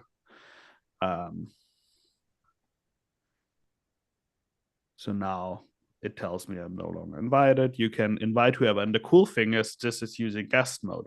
So to people who don't even have this app, they can also get invited. So like you can not only invite me, you can also invite Ray or Mike, and I they just will invited just a get few a people. It doesn't tell me who I've invited. That would be nice to see. All right, so now Yeah, I've that got is right, and there are the boring. 3 people. Now, can I, because I tried this before, if someone else can accept, I don't know if that's possible. Did it already. You have Who not did? been assigned a talent link. Oh, you haven't popped up yet. You sure you accepted Yeah, it? Mike broke it. Mike I'm broke sure it. Mike just broke it. God, Mike. It's always Mike, by the way. Well, you know, Breaks things. we are in the kitchen. We're supposed to. That's true. I'm going to invite you again. Ray, did you get an invite? I don't know that I did. I've got like a lot going on over He's here looking too, around this because I was room. locking in. Yeah. He has Let's no see. idea David what windows are Basket. open. So Yeah, I did get an invite. oh, there's Ray. All right. So now here's a question. I assigned you to Jonas. Yes. I can also assign Ray to Jonas. Then I will be kicked out. Okay. Right now, this is the behavior, and it doesn't reflect it in your UI yet. That's the beta part. We're very much still working on that part. The big push for us was getting it in Zoom and working, and now we're gonna fix all the little UI things. All right. So I'm not going to talk to Tamra, who is actually Ray. So I'm going to open the space. I'm going to go in. And Tamara Ray, I don't Ray. know. Are you able to listen through the thingy dingy? I don't know. I don't know. So I'm now talking to Ray through the comms. Okay, but you're Let me talking to mute us. myself in. I'm going to mute Yeah, myself in mute Zoom, and here. you tell me if you can hear me, Ray. No.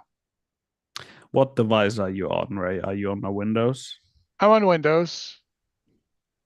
Make sure that your default Windows audio speaker is the headset you're on, and not like a monitor. Oh, okay, gotcha. I'll also do Jonas. And now he's talking to me. Okay, try it again, David.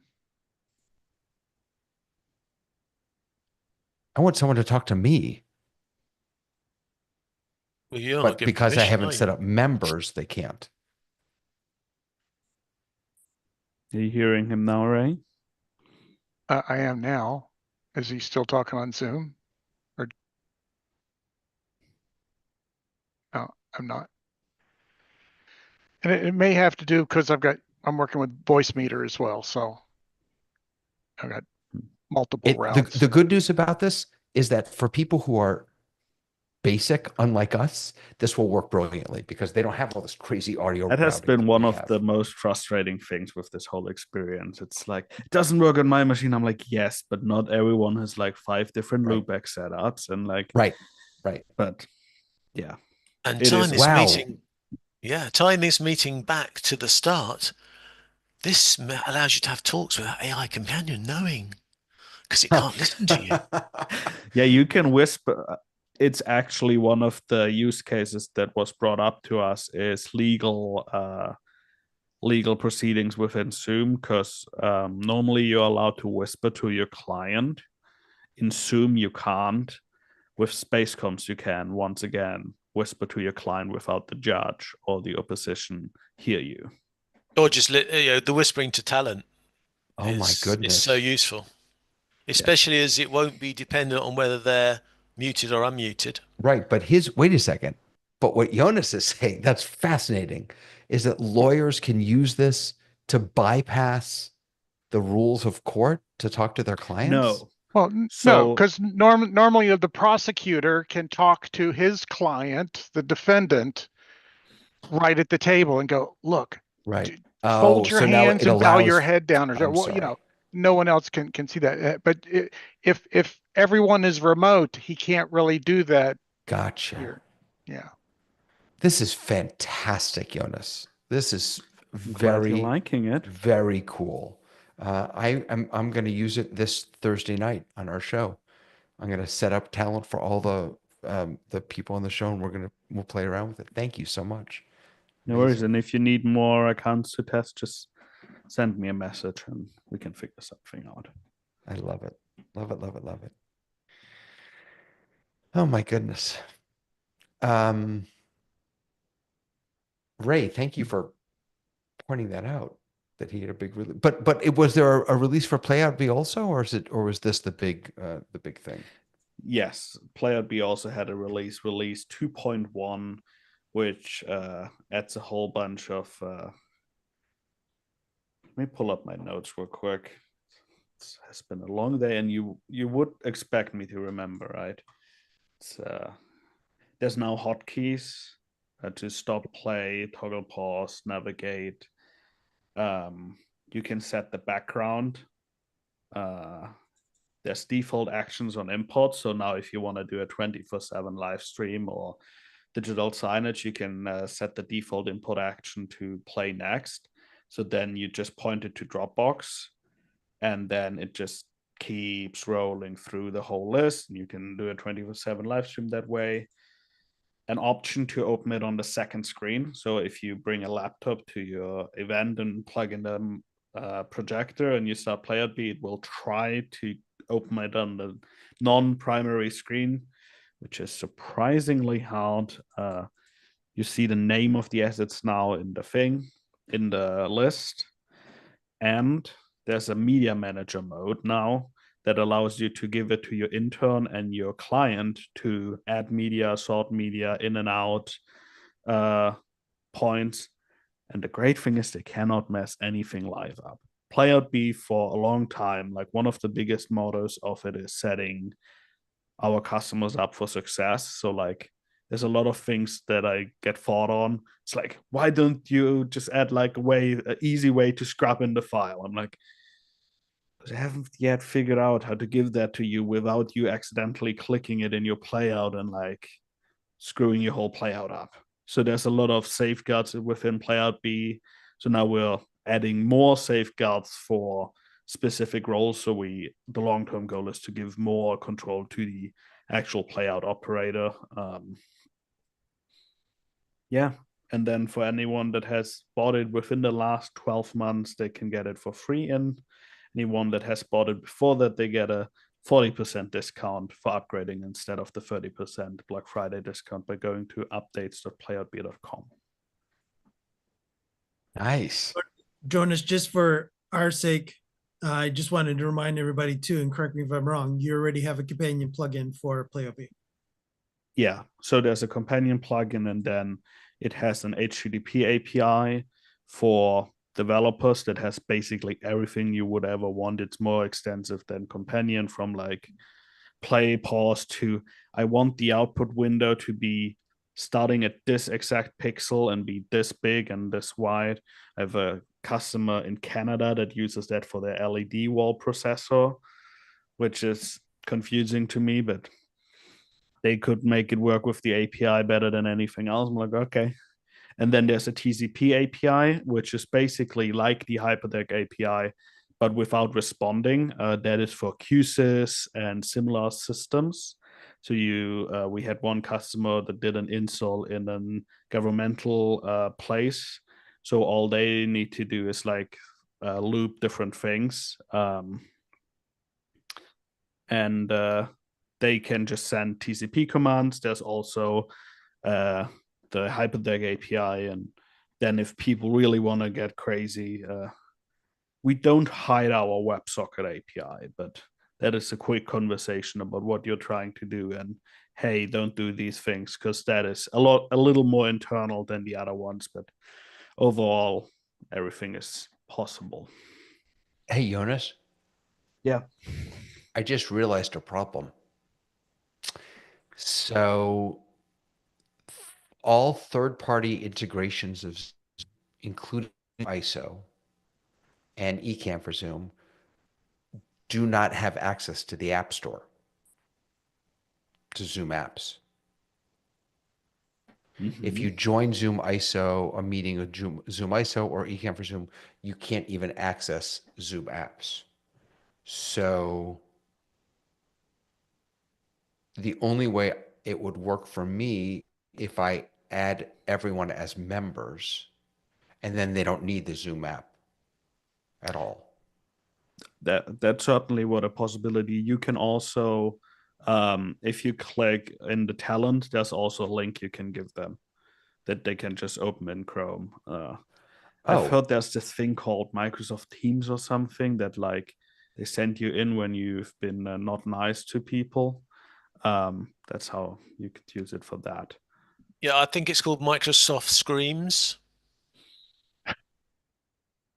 Edit And talent link. How do you copy the talent link? I see open talent login. it's probably open then.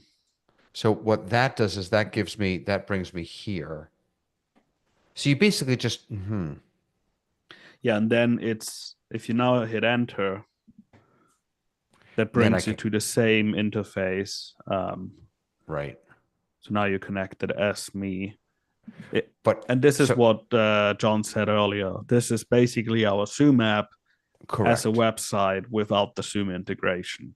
But how do I give that link to someone? That's If a they good can't point. We're access it, gonna. right? If they can't access it directly through Zoom because they're using one of the third-party integrations like ISO. So what you would do is you would just copy all those links and then give it to them. Right. My question is, how do I copy the link? Oh, I'd have to open each one and copy it. Yeah, Gotcha. we'll add a copy button Gotcha. there. That's a good Okay. point. Let me write Gotcha. that down. Jonas, it would be nice if there was some sort of email integration to that too. Oh, that'd be cool. You could email it to certain people. I Yeah. don't know if I want to store personal identifiable information, if I'm being honest. Fair. But But maybe yes. it could open, but couldn't it open up like when I add a member, it gives me a really nice little blurb that I can then copy. Maybe, Yeah. It's just, hey, send this in your native email client, and all it does is copy it and then That's a put it good in. idea. Yeah. The funny thing about that really nicely formatted thing, if you copy it, right now it happens to be optimized for Discord. So if you copy and paste it into Discord, it has some nice formatting. Oh, funny. All right, wait, I'm gonna actually do that right now. So I'll copy this one. Let me put it in Discord. I know you're not seeing this, but I want to make sure that because it does have someone's personal stuff. Can't see it. Oh, you can't see it, yeah. I mean, I don't know. It's not fancy. It makes the link Well, active. send it. Oh, send it? Well, I don't really want to send it. Hold on. Hold on. I'll send it to, who should I send it to? Oh, I should send it to the person. She will have no idea what this is. It formats it a little, but A little bit. David, I would put in an extra thing for Tamara. I'll let you know later. Yeah, I'm just gonna delete that. Yeah, so that and it's really I have to say it's the lack of having access to apps within ZoomISO. If you're hosting, you essentially can't host a meeting with ZoomISO if you want to use apps. You have to host with another meeting and then or host with another machine and then pull it in with and out of my experience, if I'm being honest, for anything that matters, I would like host is always a vanilla Zoom client. Yeah. We just had too many I mean, I'm on the Zoom Rooms train, and Zoom Rooms Pro AV is really great. It has great stuff is coming. So I would always just have host is always a native Zoom client for us. But yeah, it's a good point. We might add a way that you can open the app, send the app as a co-host or something as well. Yeah. Very cool. Very, very cool.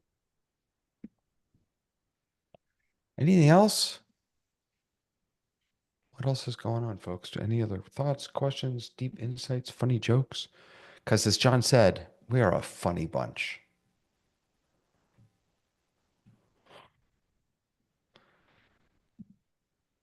Oh, I see that. I just saw the update about playout being in and space comms. Nice. One really cool thing that Zoom added to the API is Zoom Rooms. You can now generate a temporary URL. So in the past, you always had to be signed in to use the virtual controller of the cloud. Now you can, through the API, generate a link that you can give to someone that allows them access without needing to be logged in as you, which that's really nice for us. That came out in the last week. Nice. Yeah, Zoom Rooms they keep improving on that product a lot. Yeah, it's good that there are multiple manufacturers of devices that work with Zoom Rooms, because I think it's pushing the race between them to get the features out. And the thing why I like Zoom Rooms is Zoom Rooms can just do what they want. Like ZoomISO is great because it's their F1 team. It is pushing the whole developer ecosystem forward. Like I would argue that without ZoomISO, there would not be an eCam, there wouldn't be a vMix integration and all that. But at the same time, who have to manage risk at our productions all day long. That's all I do, if I'm honest.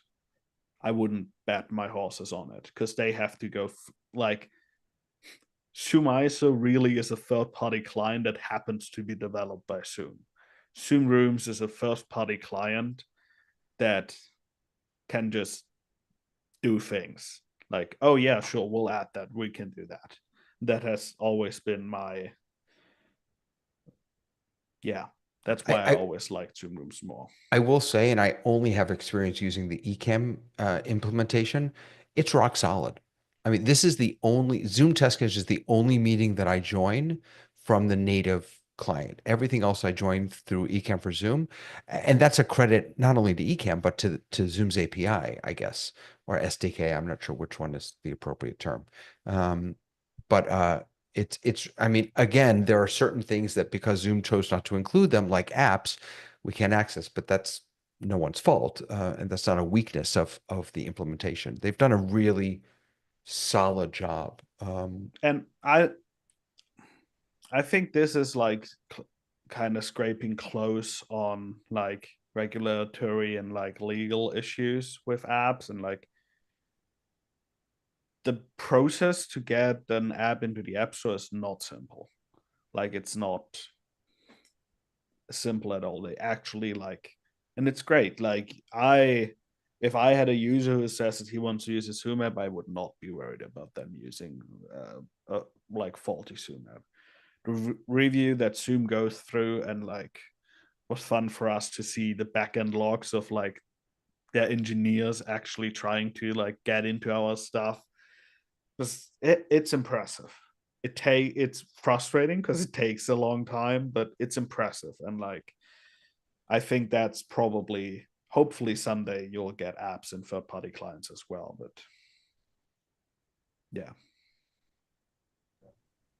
Dave Brady is mentioning that Zoom Rooms Pro AV is the culmination of all the development and experimentation. It takes all the experience learned and distills it into an appliance. Yep.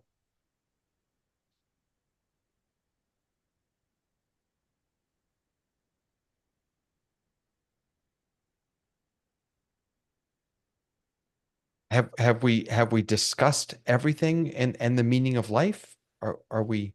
I don't think I've ended a Zoom test kitchen in months. I think, Mike, I feel uncomfortable. Mike, I'm passing host to you just because I don't want to do this. It's like You don't want to do it. stressful. But why, David? But why? Because you guys keep going for hours on end. There you go. You're in charge now. Uh-oh. Who said? Oh, Zoom did. Okay. All right, fine. All right. I need to boost the volume of my earphones, though. I can't hear. All right. I wish you hadn't asked that question now. Wait, what question? I really wish you hadn't asked that question. What So question? I'm now going to have to post the answer. What's the question? What's the meaning of life? Oh, well, there you go. Apparently, Sadly wrong. apparently Zoom AI has a lot to say about it. Oh, that's Zoom AI. Very nice. Yeah, I thought it was 42 also. Yeah, I was gonna say, like, I'm sorry. You guys want Sumaya is to learn just something? wrong. You want to learn something a little freaky about 42? This is we're bordering on religious here, but okay, ready? So Yeah. every Hebrew letter in the alphabet has a numerical value. If you think of it like A would be 1, B would be 2, C would be 3, right? So every Hebrew letter. So if you take the letters Gimel, it's 3, Vav, 6, Gimel, 3, and Lamed, 30. That adds up to 42. What does that spell? Google. The meaning of life is Google. Okay. When That they makes sense. pull the numbers out, the number they find is not 42, is it? In the Hitchhiker's Guide to the Galaxy, the number they find is not 42. I think it is, isn't it? No, the great computer on the sky doesn't come up with the answer of 42. But if you take note that they used a 13 by 13 Scrabble board, and you therefore denote that 42 is in base 13, you get the ultimate number back to what it was from the great computer in the sky. And that is not how he designed it. It just happens to be. And let us all say, Amen. Those stupid mice.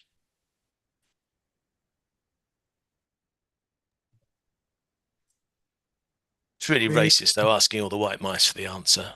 I mean, they should have asked a collection of mice, really. Very, very true.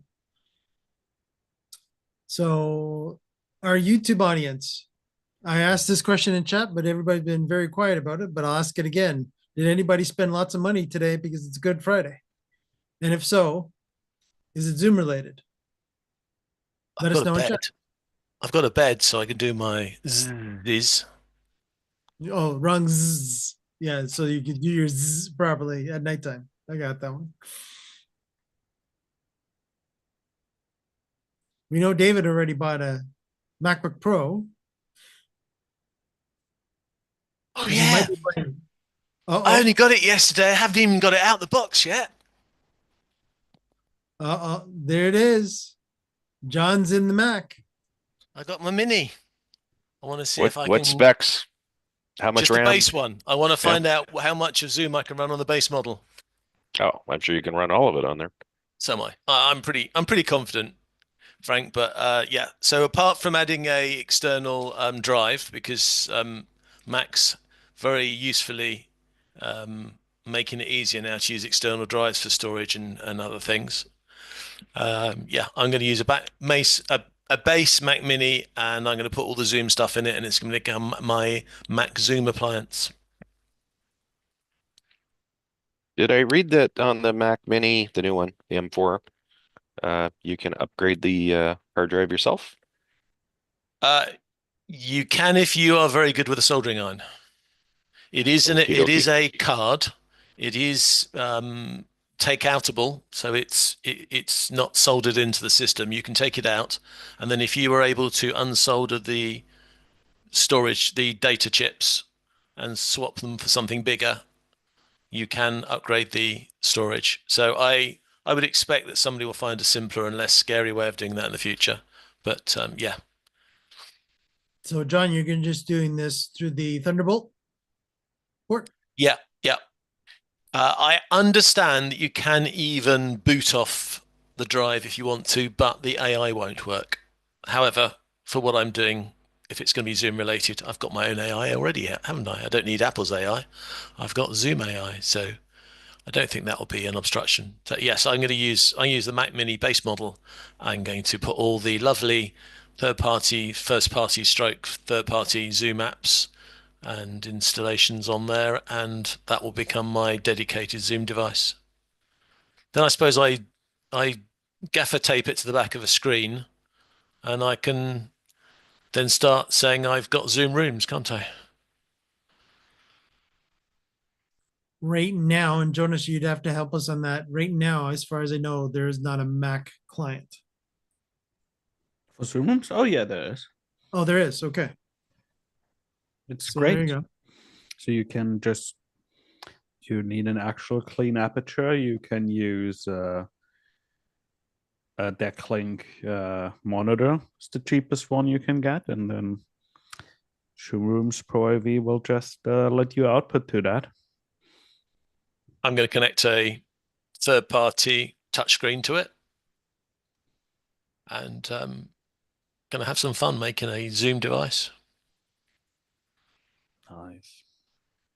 So Jonas, you could actually, with a Thunderbolt dock, also put a quad if you wanted to as well, right? So similar Yeah. MISO-ish.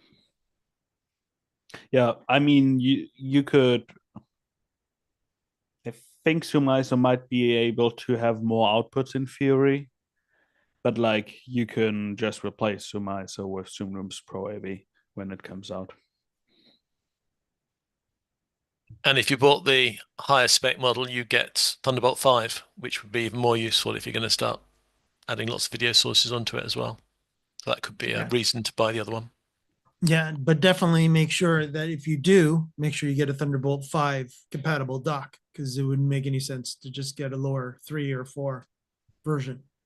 Oh yeah, it took me a lot longer than I expected to go and find the right dock and then find the right M.2 memory that would run at the speed that the Mac could get up to, but wasn't running at a speed that was faster than the Mac could run up to and wasting my money. Right. Because you So can't run 5,000 megabits on a Mac Mini. It looks like you can run about 2,000. So you need a 40 gig connector, not a 10. But then you need you've got to you've got to buy an M.2 that works at the right speed. So it's not as easy as it could be. But then nothing is in this world, is it now? There's so many versions of everything. correct. And it looks like Dave Brody, thanks Dave, from YouTube, is actually letting us know that rooms can do up to 8 SDI and 12 NDI outputs.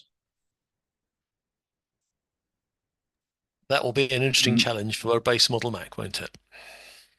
Yeah. Now, if you ask what those outputs can be, then you're going to be really interested, because it's not just participants. Yeah. So as far as I understand, it would be no different than the Zoom integration, Jonas, correct? Where you can have it as a share, as a channel.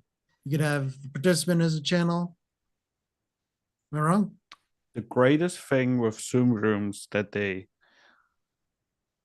if you would use a Zoom room right now that doesn't even have Pro AV enabled, and you use the NDI output, one of the great things you can enable is that you can get gallery pages over NDI out, and also you can get multi-spotlight groups out.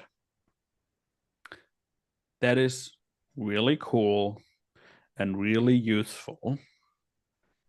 And if I were to make a guess, Pro AV will let you customize that a whole lot more. Does it have the bandwidth limit that ZoomISO has, or is it limited by hardware? Good question.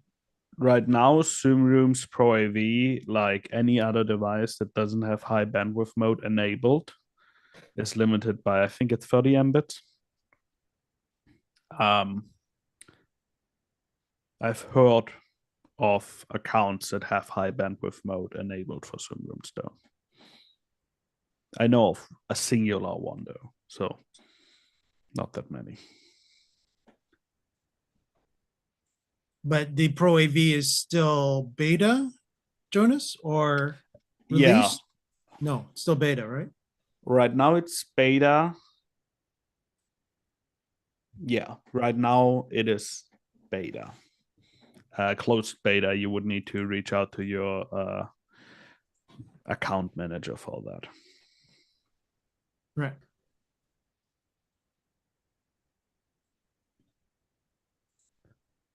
And David is definitely still sticking around with us. He's potentially playing with his MacBook Pro right now.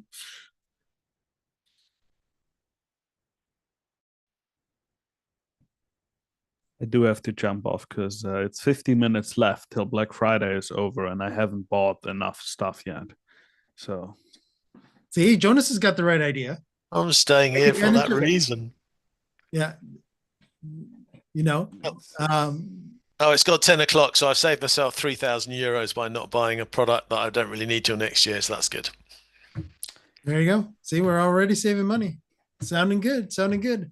I know for all you that are looking into being into the podcast world, that our friends at Shure have deals going on during Black Friday. So if you're into the Shure microphones, of course, take advantage of that. I've seen a lot of our dealers that also support Shure also are selling those at Black Friday discounts.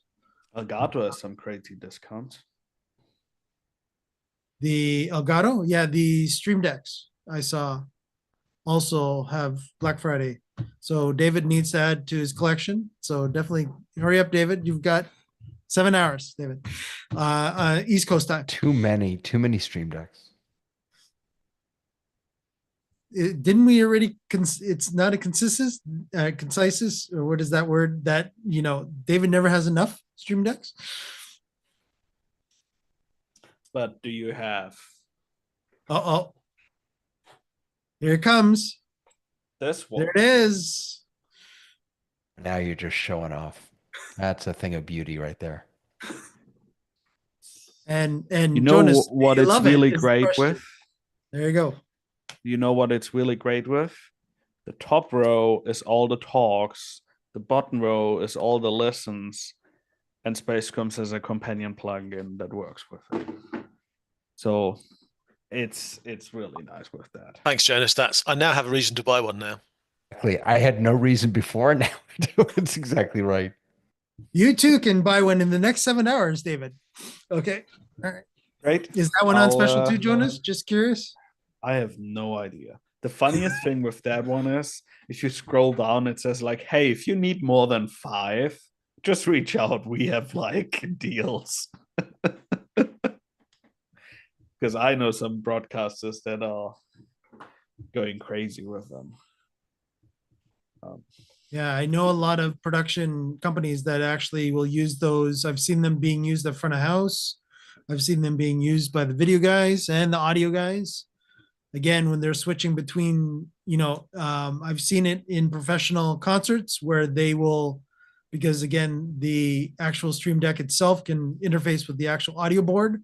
So it will switch songs instead of them having to go through 4 or 5 different buttons on the actual main console to make sure that they're ready for the next song. They just have to hit one companion amp button and boom, all of a sudden they're ready for the next song already when the band's playing, because it has different settings of they want the drums louder in this song and quieter in the next one, et cetera, et cetera. Yeah.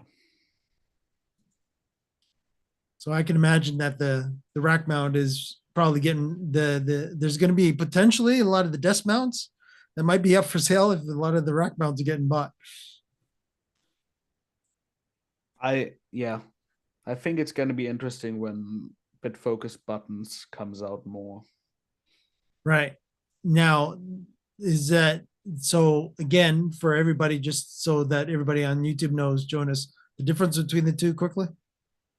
So BitFocus buttons is a commercial project by BitFocus, the company that is helping maintain Companion, but Companion is now completely open source and managed by the community. Buttons aims to be a broadcast control and routing system. So it does a lot of SMPTE 2110. Apparently they're working on NDI and other things, but it's much more commercial and has a lot of different ideas. Right. And it does already take the best of the companion world into buttons, correct? It is able to use plugins that are in the companion architecture within Buttons. But Buttons is a separate product that is rewritten from the core.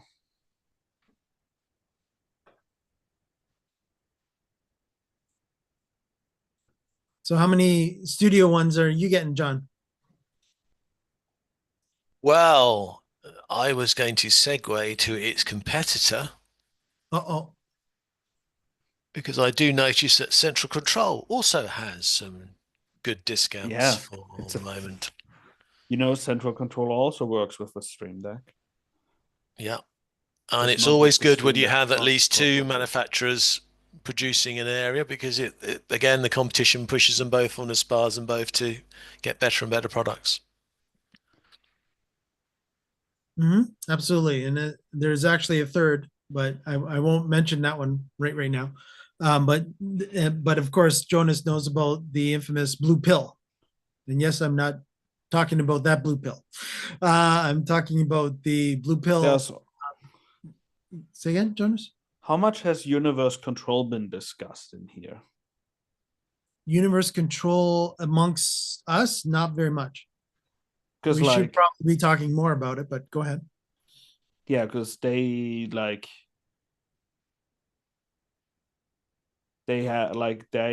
have probably the best Zoom integration on Windows right now for automation. So they would be the ultimate ZoomOSC replacement? I think they are the closest to it, yeah. All right, Windows people, you've heard it here first. That have been asking us in Discord all the time. What do I do now? I'm on Windows. Do I really have to buy a Mac? You just heard it from Jonas. So close, but no cigar is the official answer right now. But that's not bad. Close is good. We got a URL for him, Mike. Should we share a URL for him? Yeah, absolutely. Give that to me in chat, and I'll set that up over here. Funnily enough, they are about half an hour away from me.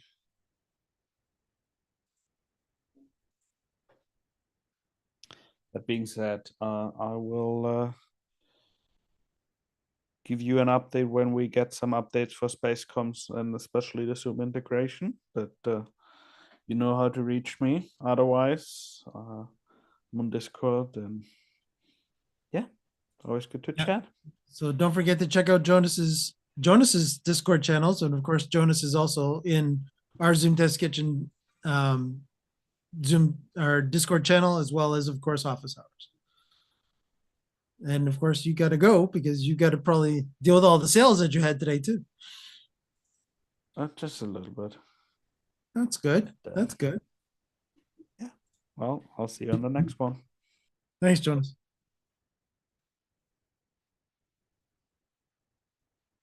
All right, just give me a few more seconds. Thank you, John. Oh, actually, Jonas gave it to me. Thank you, Jonas, before he left. And I will put that up here momentarily.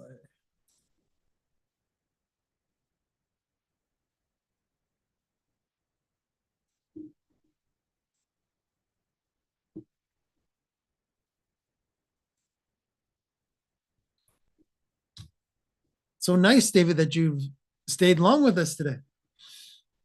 I know. I finally figured out how to clean my Mac set up, so that makes me happy. Excellent. Yeah. Okay. So I will, oh, no, let me do that again. Let me just make sure that's what my problem was. My key was not on, was on still. There we go. So this is the universal control that Jonas and everyone was just talking about. So going through the air quickly, there's a bit of an overview of all the potential of stuff that you could actually control in here. Is there anything that jumped out for you, John?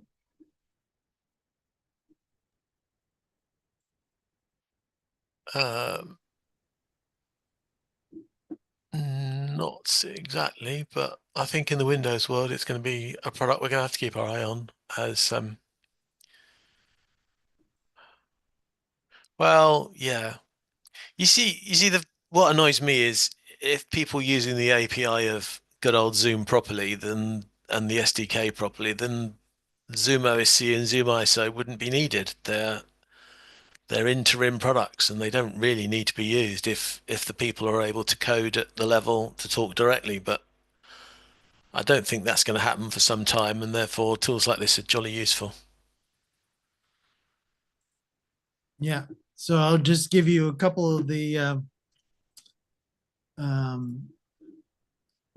different integrations that they actually have. So if you do a lot of, if you have any media servers and such, and of course there's good old vmix in the list and such, VLC, of course. So there's all your different media servers. So that would be equivalent to video players. Media servers is more of a production terminology for that. So you got your matrices. Again, this is all, so Blackmagic Video Hub. If you, again, we do have a lot of Blackmagic fans that watch us. So that would be able to be controlled by this. So there's your streaming and NDI. So there's Liminal's OSC can actually be controlled by universal control as well. So then we got a couple of the new tech related, and of course OBS. So it can actually control OBS as well. Different cameras that it can control. Satellites. Okay. So PowerPoint and control. All right. So what they meant by the satellites would be PowerPoint integration of sorts.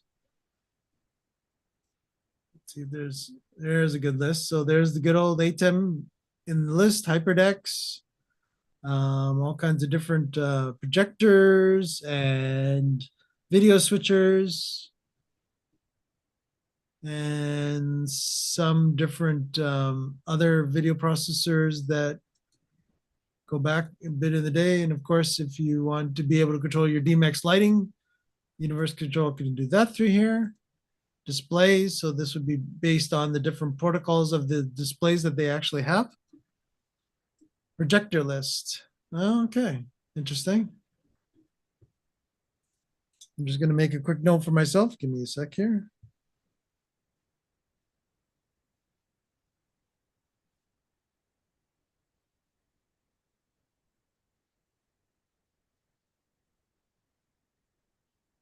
Okay.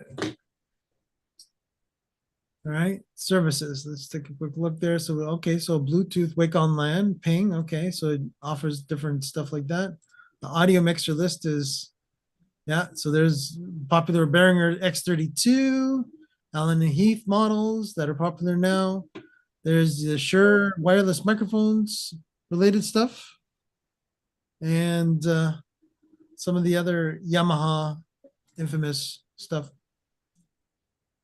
Different controllers. So there's our Stream Deck right there. And also we'll do joysticks and other type of controllers too. So very, very cool. Including home controllers like Philips Hue. So if you use Philips Hue lighting, you can control that through this, and MIDI. Yeah. Yeah. And even a couple of RFID readers, because you never know when you need to read an RFID tag, do you? That's true. So true. Okay, yeah, and there's the different connectors like John was just talking about, where the MIDI's in there. ArtNet, of course, very popular in the lighting world. Got OSC in general, the actual protocol itself, SSH, very good. TCP and UDP calls and web requests, so that you'd be able to do some HTTP based requests as well in there. So that's very, very cool.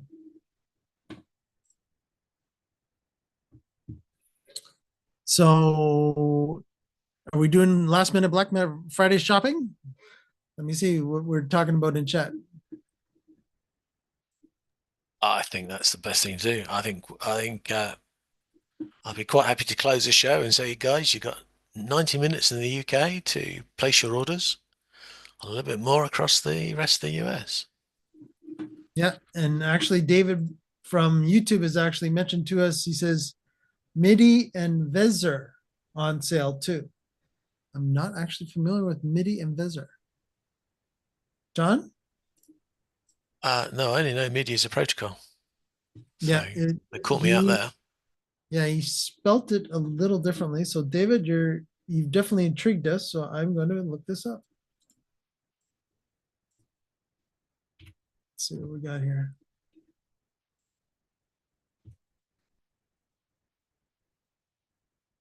All right, so Vezzer looks to be,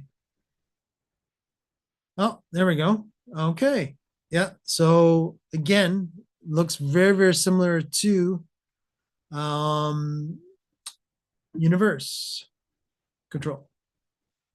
So MITTI instead of MIDI, John, which is how I probably said it, but I guess that's MITI and Vezzer with an R. So again, it looks like this is slightly different Pro AV software of some sort. Okay. So let's go one by one here quickly. So MITI, video queue software for Mac. Okay. Again, if you're in the Mac world, all right. And then you can do your free download of that. Okay, so there's the interface there.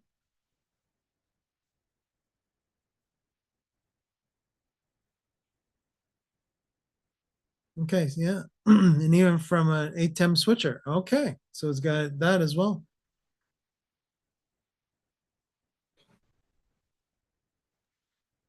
All right, so yeah, it looks like a playback of some sort. Video queue software. Okay, so yeah, all right. So if you want to play back, I would almost call this a little bit into the television world that's sort of coming away from the television world to the production world. So there we go here.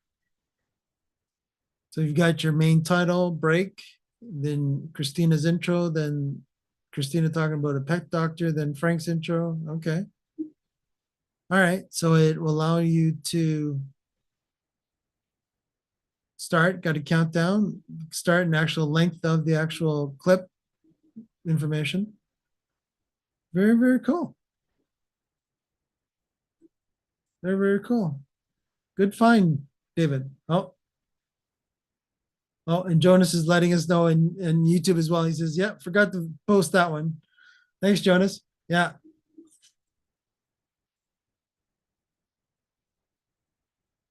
And he's saying that it can also do custom composite now. Okay. All right. Very cool. Yeah, if you want to bring video sources in your production, that's quite a neat way of doing it, isn't it? Yeah, absolutely. And again, you've got your waveform, and worst comes to worst, and MIDI can trigger video playback when the connected ATEM switcher selected the given input. Okay, and cut as you like when that input deselects. It can load the next cue, pause, rewind, and just keep playing. Nice. So it'll turn a hardware switcher, so it's a multiple video player to a point. Yeah, very, very cool. I could see all kinds of different use cases for that. Time code, subtitle overlay, nice if you wanted to do that. Multi-channel audio, network sync, good. Go to 10, 20, 30, so you could actually jump through. So that's very, very, very cool. And price. Frankly, it's getting to be mind-blowing what people are able to create now when all these APIs can make apps talk to each other. I mean, the fact that you can hit a button on a ATEM and this will detect it and then play the correct video that's almost mind-blowing. I'm sure it's really easy if you think about it, but the fact that somebody has thought about and implemented it is well, it's got my brain going already now with all the ways I can make use of that rather than have to queue stuff up. You just hit a button and it all goes for you. Wonderful. Yeah, it takes the playlist type model and it takes it to the production world, which again in play out software systems from the broadcast world, this is very much how most television stations are run now.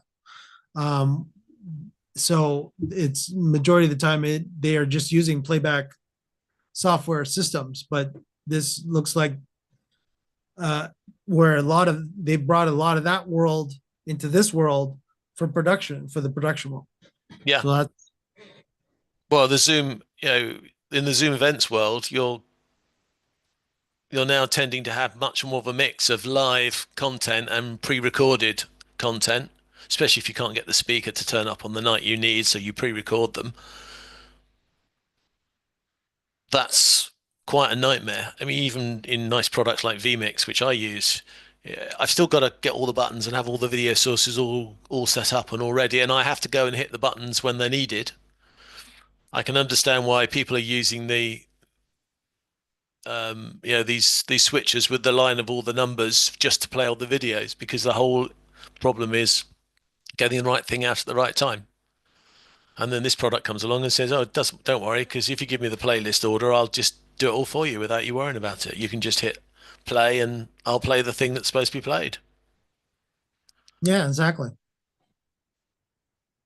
So again, if anybody has any questions about this product, of course, let us know in chat and we can go in a little further on the website. But if not, we can continue. And again, of course, if you have any questions or for John and I guess we're the only two that are officially left here right now.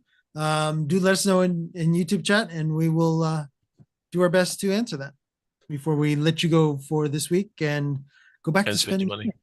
Yeah, that's it. It's important. We, especially for our dealers in Canada, we love you guys buying all the equipment now. Just be careful. Don't break their websites. Okay. Be nice. Okay.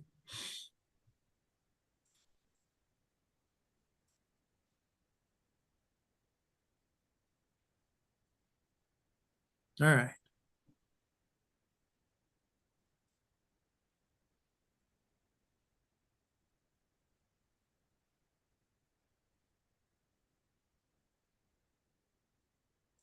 Okay, so you and I are both very quiet, John. So the one thing that actually this playout system would actually work with nicely would be the RTMP ingest that Zoom events and Zoom sessions now has the capability of for the Zoom webinar product within Zoom events and Zoom sessions. Yeah, I like these products because I'm a little bit against the idea of the ultimate Simu Live, where the whole event is pre-recorded. That does tend to feel to me like you might as well have sent them to YouTube and got them to watch your videos. So these Right. products which allow you to mix the live and the pre-recorded into an event, and then still be able to have the chat, the interaction, and all the other bits going on at the same time, seems to me a much better place to be. Yeah, I agree 100%. And what people are doing right now as a gotcha to a point is they're basically using OBS, and OBS is actually playing the actual video clip in as an RTMP feed into the Zoom event sessions webinar functionality. It's weird. I always have to say it like that because it's not regular Zoom webinar. You got to remember that. They do not have RTMP ingest currently. Yeah. And AV1 is now out at the enterprise level. I saw that in the latest update. They're rolling out AV1 to enterprise level Zoom. Yeah, just for everybody on YouTube, John, talk about AV1. AV1 is the new fantastic, it's lots smaller protocol for video transfer, which is something which YouTube's been talking about for quite a while. Yeah. But there are integration problems with it. There are problems that certain CPUs couldn't process it and certain graphics chips couldn't process it. So there's a bit of a, I suppose like any new standard, there's a bit of a lag to getting all the hardware and the software to fall in line. But AV1 will save us all a lot of data and also a lot of storage. And if you are going to work towards the world where you are going to keep all your videos and content on Zoom, for instance, forever, then a significant increase in compression of your videos and therefore a lower cost of storing them all is useful for everybody. It's even useful for the planet because it takes less tech to store it all. Right. So just for everybody, just to sum up what John is talking about too. So the AV1 codec has now been implemented into the Zoom ecosystem So will they accept an RTMP ingest for AVI as an AVI codec that's sending to it, John, or no? Or is that just out? I don't think that's yet because they've only announced they're putting AV1 at the enterprise level. Okay. And that would be out as an RTMP out or the actual archives? No, that means that they should, in theory, be recording AV1 protocols. That's how I Okay. understood they were going to go, that will become the underlying protocol for recordings. Okay. So they're moving away from H.264 to AV1. Yeah, I'm hoping they are. I'm saying hoping there are because there's all these legacy problems of, what do you do to the people that can't read AV1? Right. As with every new standard we bring into the system, what do you do to the people that can't keep up? Yeah, exactly. And you're right. There are certain hardware, older Yeah. hardware. Certain old computers, certain old software that's not going to be able to deal with the new AV1 codec, certain chips that are not going to be able to deal with the AV1 codec. So I can understand why Zoom's starting at the enterprise end first, because mostly enterprises tend to have the newer kit and the more modern kit and the more powerful kit. It's not always true, but in theory they do. Yeah, yeah. Enterprises, chances are, will refresh their gear a lot quicker within, usually, I think, depending on the corporation, of course, it's easy, anywhere between 2 to 5 years. They're usually swapping Yeah. the hardware in and out. Yeah. They're doing a mass migration to the latest and greatest, whatever. If it's the latest and greatest And if Mac, somebody would like to now put in the chat in Zoom how all the cache point machines in the UK are running on a very, very old version of Windows, yes, we know that's a good exception. and a perfect example of what John's is talking about. So yes, so A, you would have to make sure that the device, or let's just call it a device, has the AV1 codec installed, either at the operating system level or the app level. It has to be built. It would either have to be built into the app or the operating system, depending on the client. I don't know Zoom's client enough to say that they're building in the codec into it. I doubt it. So I would think that they are more relying on the operating system. So if the operating system has the capabilities of having the AV1 codec installed, great. So that's A. But here's the more important part. B, can the processing of that AV1 codec be done by the hardware? And that is usually offloaded a lot of time on the PC world to the GPU, to the graphics processor, instead of the CPU doing it. If there is no good GPU installed in the device, then obviously the CPU now has to handle that. And if the CPU can handle it, great. If it can't, this is the dilemma that Zoom now has, actually, quote unquote, the world now has when it comes to the AV1 codec and adopting new codecs going forward. That is always the reasoning that H.264 has lasted as long as it has, is because a lot of devices purposely have either taken into consideration in the CPU or at the GPU level of that device, PC, Mac, insert here, to make sure that the actual codec is usable on their system.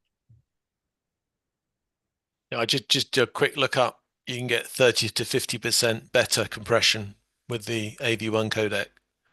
So if you think of your terabytes of videos you've got on your computer, if you could save 30 to 50% space, that's a significant amount of improvement in the storage.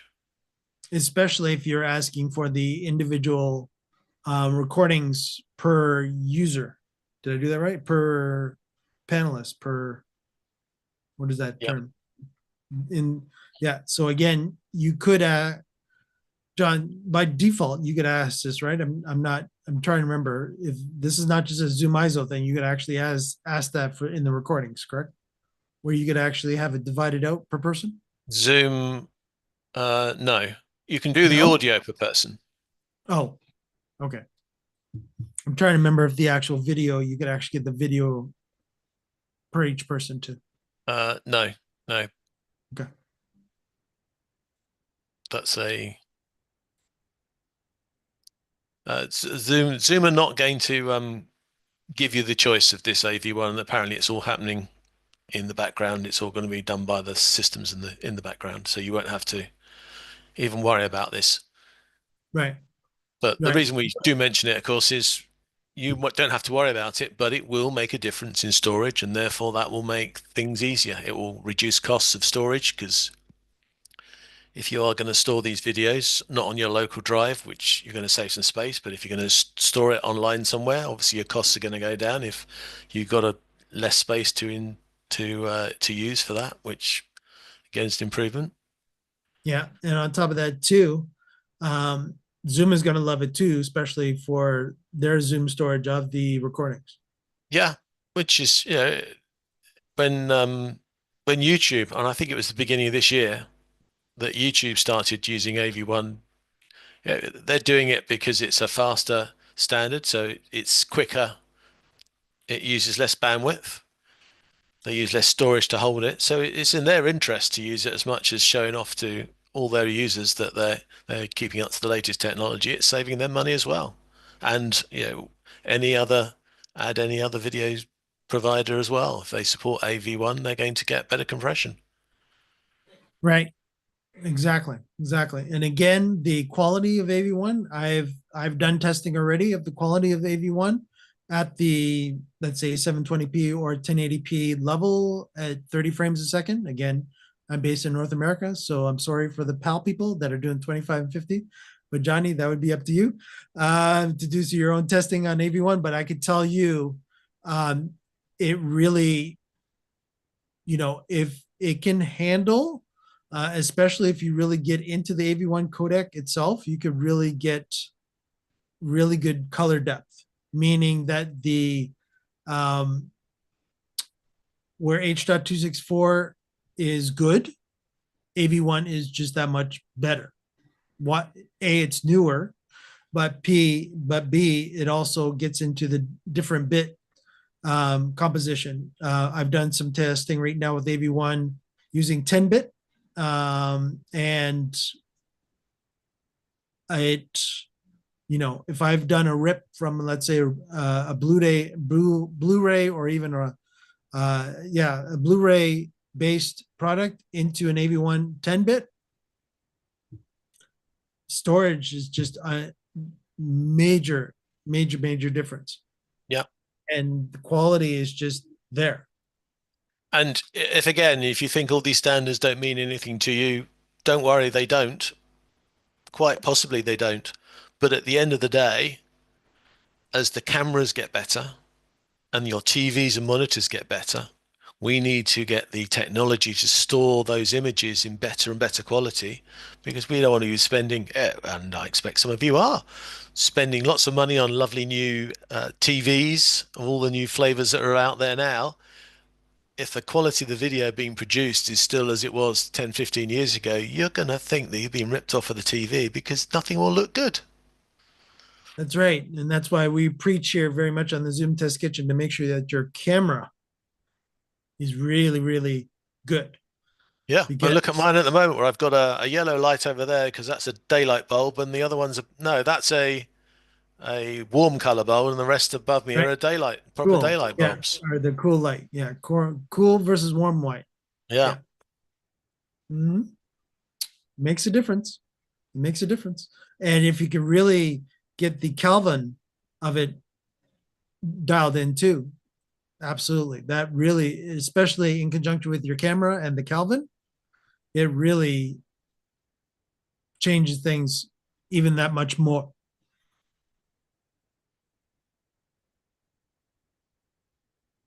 Okay.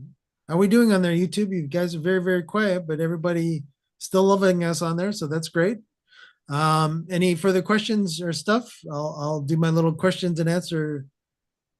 So if you got any questions and answers for us on the Zoom Test Kitchen, let us know. Next level graphics now. We are. Aren't we though? Graphics.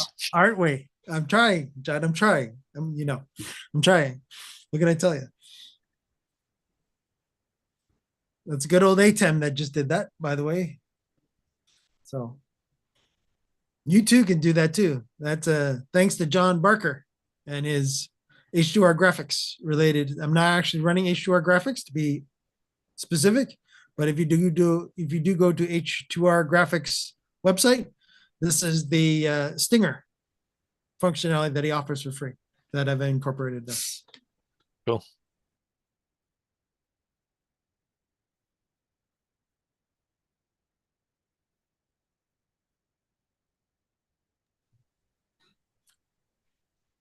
All right. So I'll just give YouTube a little bit of time because again, they're usually about 30 seconds to a minute behind us, John. Yeah, well, in my research, all I can find is people complaining that Microsoft Flight Simulator 2024 is not very good yet. And Okay. what else have we got? Everybody wants to become an expert in commenting on a Mac Mini. That's always the good thing about bringing a low value product in. People who've not got big YouTube channels can afford $599 and can then do a review on the Mac Mini and fill my YouTube up with even more Mac Mini news. Mm-hmm. And their love of it or hate of it, and exactly. And then if you get bored with those two, don't forget there's the argument about the new graphics cards coming out. Or not coming out, or coming out at such a ridiculous price that it doesn't matter if they're there because nobody will be able to afford them. And that's right.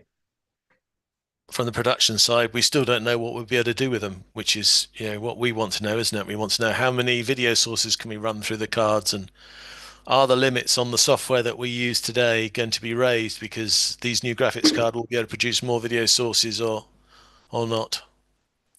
Right. So again, I'll speak on the vMix side. Of course, it depends on the amount of, and I've got to get the terminology correct, and I will double check my terminology based on vMix, because I am actually, just to let everybody know, in the Zoom Test Kitchen world, vMix does have a new beta available. So 28 is coming. So if you do have some non-production machines, there is a beta available for version 28. I would definitely not go into production with it, but if you want to live dangerously in your productions, by all means. But yeah, I would stick at the latest version of 27, but there is a newer version 28 that I've been beta testing. It's been good for me, but I would not bring it out in production world right now. But I'm just going to get the actual, so the basic still NVIDIA cards that are suggested by vMix is, again, it really depends on your inputs and of course your outputs, right? Yeah. So they do definitely suggest the NVIDIA GeForce line, of course, but that is more their consumer based video cards. I've used in the past the NVIDIA Quattros, and of course they are the workstation video cards as compared to the consumer-based GeForce.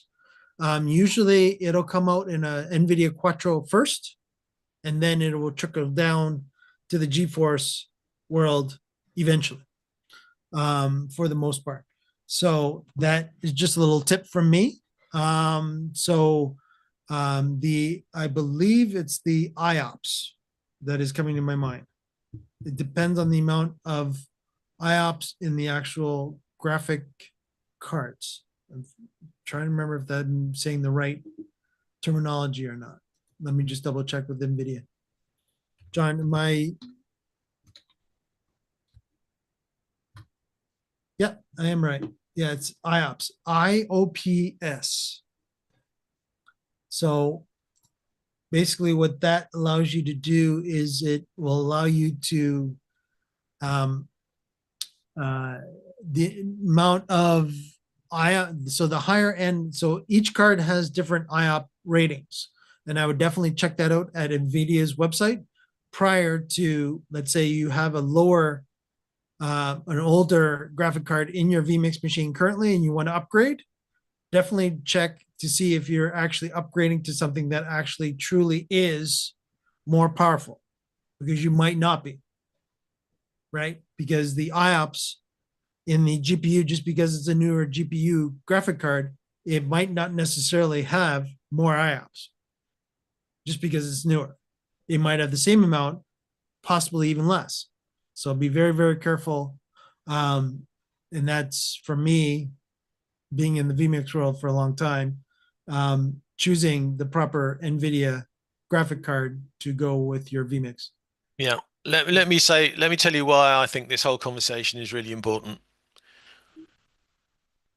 I perceive that there will be a step change next year in the graphics quality of video type productions. We've got new big graphics cards coming out. We've been on the edge of, can things run at 1080 or can they run at 4K? We've got we've got new faster USB support coming out now as well on the motherboards. And this all allows bigger pipes, in non-technical speak, to chuck all this data around. So this data could, in many more cases now, start moving towards 4K, which, don't forget, is not twice 1080, it's 4 times 1080. So it needs a lot more oomph. It needs a bigger pipe, it needs better graphics, it needs better screens, etc., etc. But if they're trying to sell us 8K TVs now, I think it's about time we got 4K working in a bigger environment during the production world. And okay, we might not get 4K running through Zoom at the moment, which is probably good, because I think most users will be blown away if they had to try and run Zoom graphics at 4K. But there's all the other places that Zoom's used in the hybrid environment, all these big TV, video walls, etc. All the mixers are all starting to hint now they're going to go 4K. Everybody keeps crying out about the A10 minis, which we all like using. Yeah, when we're going to have a 4K version of that. I think there's going to be a considerable move next year towards a lot more video content being in the 4K environment, because frankly, all the main bits of the tech needed to give that step change is starting to turn up now. And it's probably a couple of weeks too early, but that's my prediction for 2025. That's a good There'll one. be much more 4K. Yeah. So right now, I will tell you from the broadcast world, they are trying to try. And this is going to sound funny the way I'm going to say this, but officially, the broadcast world is trying to make more 4K content. Remember what I just said there. Make it, which means that they're trying to make it. So the amount of production costs between a 1080p, again, depending on what we're talking. If we're talking motion picture, that's a whole other ballgame. I'm talking television broadcast world. So again, just like we are upgrading our cameras if we wanted to go to 4K, we would be upgrading our 1080p cameras to 4K cameras. They also would have to do that as well. But again, the amount of cameras that they would need multiplies, but they would also need to make sure that their back end multiplies, as well as the back end to the providers that provide us the TV channels, and they're not ready for it either. Right now, broadcast television in Canada, and for the most part in the US, is still either 720p or 1080i. So us moving to 4K, and again, the different flavors of 4K, because there are two. There is the quote unquote true 4K. There's Ultra HD, which is the marketing term for 4K. And there's actually true 4K, which is not Ultra HD. So when you see the 2160p reference, and I'm going to double check and make sure I'm remembering this properly, but the 2160p reference is the marketed 4K version, but that is not true 4K. So again, a lot of gear is getting up to 2160p capabilities, and a lot of gear out there that you are looking at too that are 4K may or may not actually get to 60 frames a second, which a lot of us are running now and are capable of doing at 1080p. So again, buyer beware when you're actually looking at the equipment that you're looking at too, especially if you're looking into equipment today. Make sure that if you do buy something that is 4K, that it's actually 2160p 4K. That would be the best to buy, and that you're getting 60 frames a second. Because there's a lot of gear right now out there saying that it is 4K, but it can't do anything faster than 30 frames a second. So do keep that in mind. Most TVs are now, I would say, probably 120 hertz. Most of the 4K TVs that are in the market at the medium range, I'm not talking about the high end, I'm talking about the normal range that most of us would buy, I think are now starting to go about 120 hertz. So that's there. If you're going to take your lovely YouTube video, let's use YouTube as an example, and you're going to put it on your big flashy 4K TV, and it's only going at 1080, so it's only producing a quarter of the resolution of your TV, you're going to be pretty disappointed. You're probably going to complain that your TV's not good enough rather than the software that's sending it there. Your mobile phone now, a lot of mobile phones now are starting to get to true 4K recording of their content. Now they can hold the storage. Now the bandwidth and the new versions of the mobile phone data network can support 4K streaming. That's, all these things. But yes, you're right. Every single piece of equipment in the chain has to be at 4K standard to be able to run this system. If there's anything in the loop, like TV transmitters that are still at 1080p, well, they're not, they're at 720, but people think they're at 1080. In the UK, for instance, we have 5 channels. We have them 5 main channels available as a separate stream at 1080, but everything else is 720. And your 720 is effectively half. It's not really, but it's sort of half 1080, isn't it? Effectively, as far as the system's concerned. So, yeah. And your TV is 4 times 1080. So there's a big disconnect between the standards, and it's about time. And I think the technology is getting powerful enough now that we need to have proper 4K. And as you say, some people are going to be very embarrassed when they find out how good or bad their 4K TV is when real 4K content starts appearing on it. Yeah, and that means streaming services will have to go up to 4K. Because they will need to, as soon as one of them starts doing it, they all have to join in. Otherwise, they all look inferior. So there'll be a war there. So I'm sorry. The one piece of information I don't have is which shares do you buy? Well, who's going to benefit most from this 4K move? I don't know. So I can't give you any financial advice about that. But I think 4K is about ready now to take over to a great degree. And you will quite often, I think, find that people at streaming stuff will expect it to be 4K quality, whether it comes to your mobile phone, comes to your desktop, or you then connect it to your TV. 4K is overdue as everybody goes out and buys 8K TVs. As everybody goes out to buy their latest 8K TV that there is no content for. Yes, absolutely, John. So yeah, so right now the technology is caught up. There's 4K technology. Now we have to get in the hands of the broadcasters, and then it now has to trickle down. Yes, as far as television in your house, yes, 100% you have a 4K TV.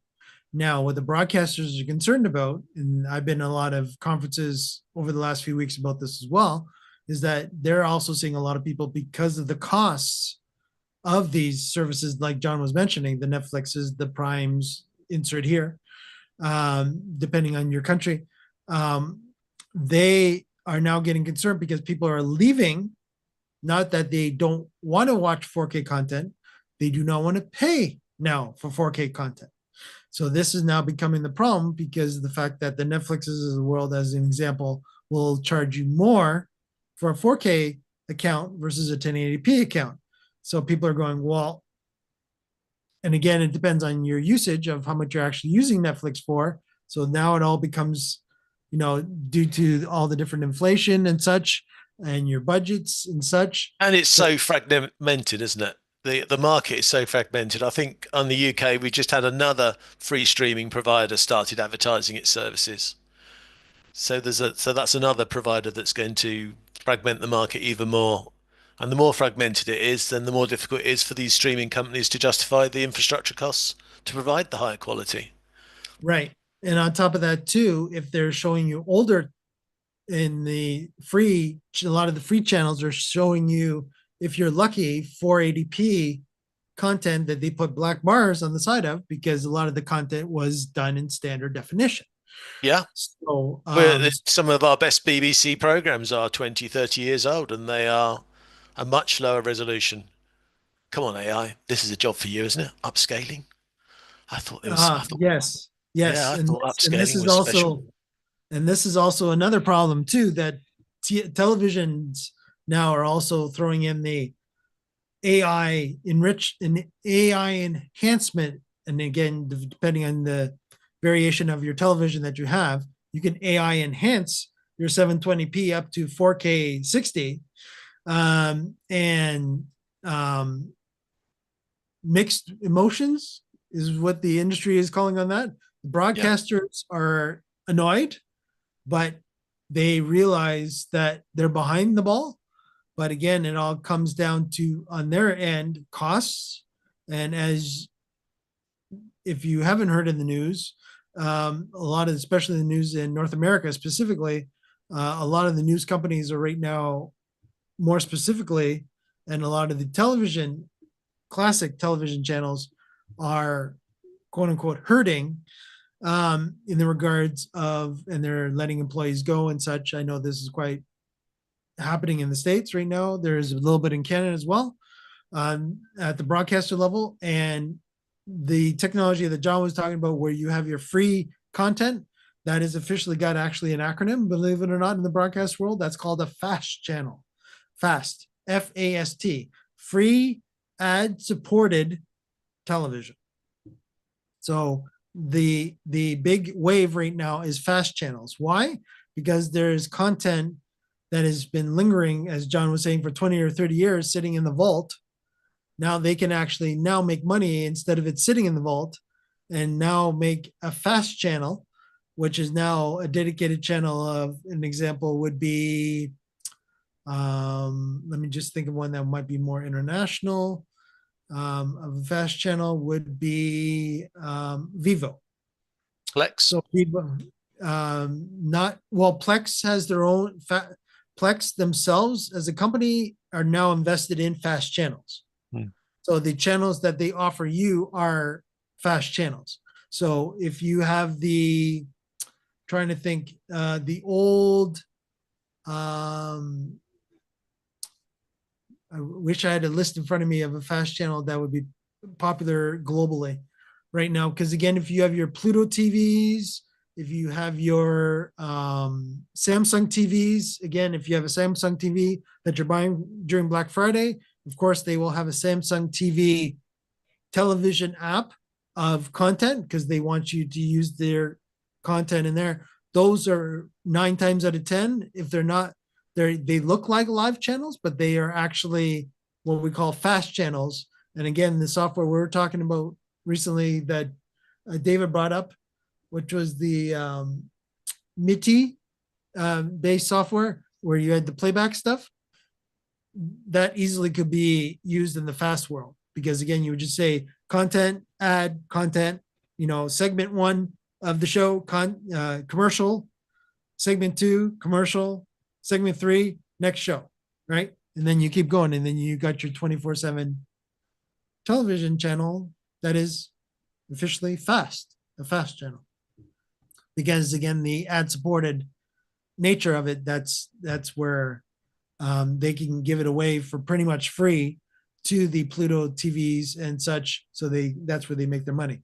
So again, the 4K right now, of course, specifically, I'm talking about Canada specifically, 4K sports, and the term that I'll use in quotes, maybe, meaning not all.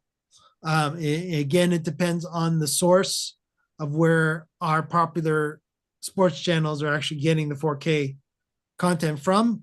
And what they have actually done for the most part too is upscale. So they're taking a 1080p feed for the most part, if possible even 720, and doing the magic themselves and actually making it on the 4K channel so that they at least have some content on that Yeah. TV channel.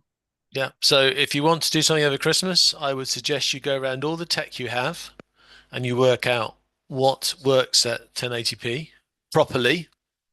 Because some of your things, I'm afraid you're going to find are 720 fibbers. What ends at 1080?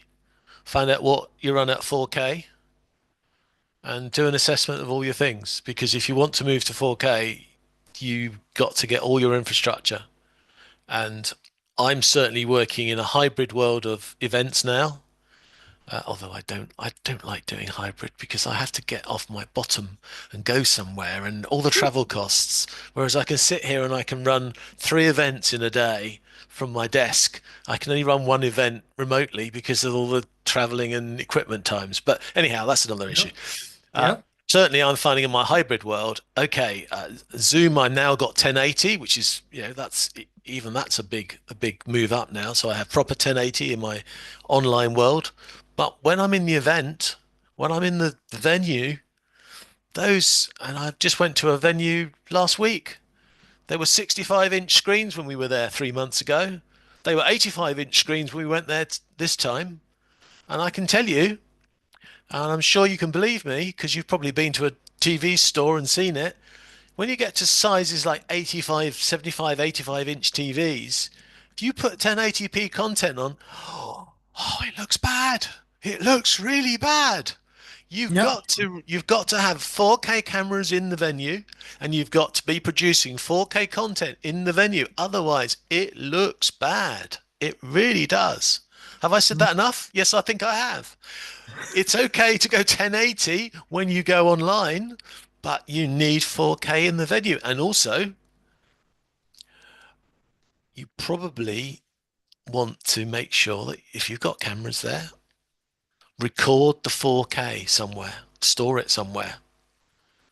Okay, you're not going to use it immediately, but if you're going to use that content in the future, you probably want to keep, if you've got a 4K camera, a 4K version of it. I put the little SD cards or whatever's applicable for my cameras, and I record all locally. I don't use that for any of the production whatsoever, except for backup if things go wrong. But I will keep those 4K masters of all those presenters because if, as I said, we're going 4K very quickly, and you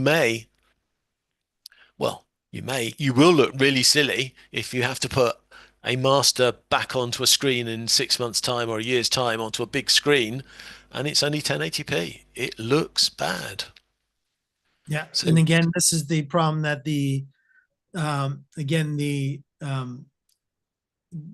and so like John mentioned with the BBC, again, their older content, some of it black and white, some of it color, that was still standard definition. Yes, they put bars on it so that everybody is happy and it's not going to get stretched accidentally. So it's kept at the proper, it's not morphed. If somebody would like to spread it out to be the full 16:9 aspect ratio. So that's why a lot of these channels will purposely put the black bars on either side of the 480p content, if it was even 480p. So that's what they're doing there. And John's right too. If you're a presenter, as an example, let's say you're doing something really, really basic, and this is not a hybrid and it's just local. If your presenter does not have a 4K output going to that camera, to that TV that John was just talking about, you will notice it. So if it's an older laptop, let's say that they brought their PowerPoint on and it's not a 4K output coming out of that HDMI going to that TV, you will notice it. Yeah, and if you don't think this is a big issue, just take a normal 1080p output, put it into your big TV on the wall and have a look at it, and you will see. And also the color depth and all the contrast of the colors. Again, the TVs are getting much more sophisticated in their output, and low quality outputs will look good, will look bad. I am sitting where I am in my show-off chair, but this is a show-off chair to show that I've got all the equipment. I know that the quality of me is poor. I am using an old Logitech. Okay, it's an proper HD camera, but I'm just using a Logitech webcam to get me here. And I'm using this camera on purpose because when I'm either here showing off by showing off my tech, so that gets me credibility with the people that I do that sort of stuff with. But also, it's also this is a very good setup for me to play around with my lights, to show people how you can improve the quality of a video. If I'm talking to customers who are going to be doing presentations and I just want them to look good on camera, I will use this setup to show them how, by just changing the lights. At the moment, I'm being lit by lights above me. So by changing the lights in front of me and playing around with it, I can show people how things change. I don't have it all plugged in, but I can just turn on that light there and look at the difference. I'm also wearing a white top on purpose to look bad. Yeah. Now you turned into a ghost. And now I turn into a ghost. But so this is a good demonstration. If you've got me on your big 85-inch TV, I apologize. I must be making your loved ones think that you wasted money on that TV if all they can see is me on it, because I will look horrendous.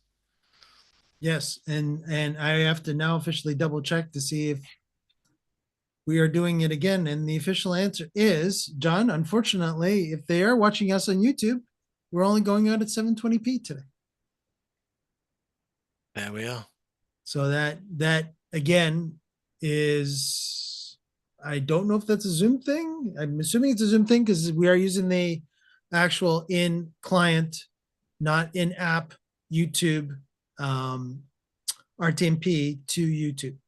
So again, the quality of what you're seeing from us is really good because we're bringing it in.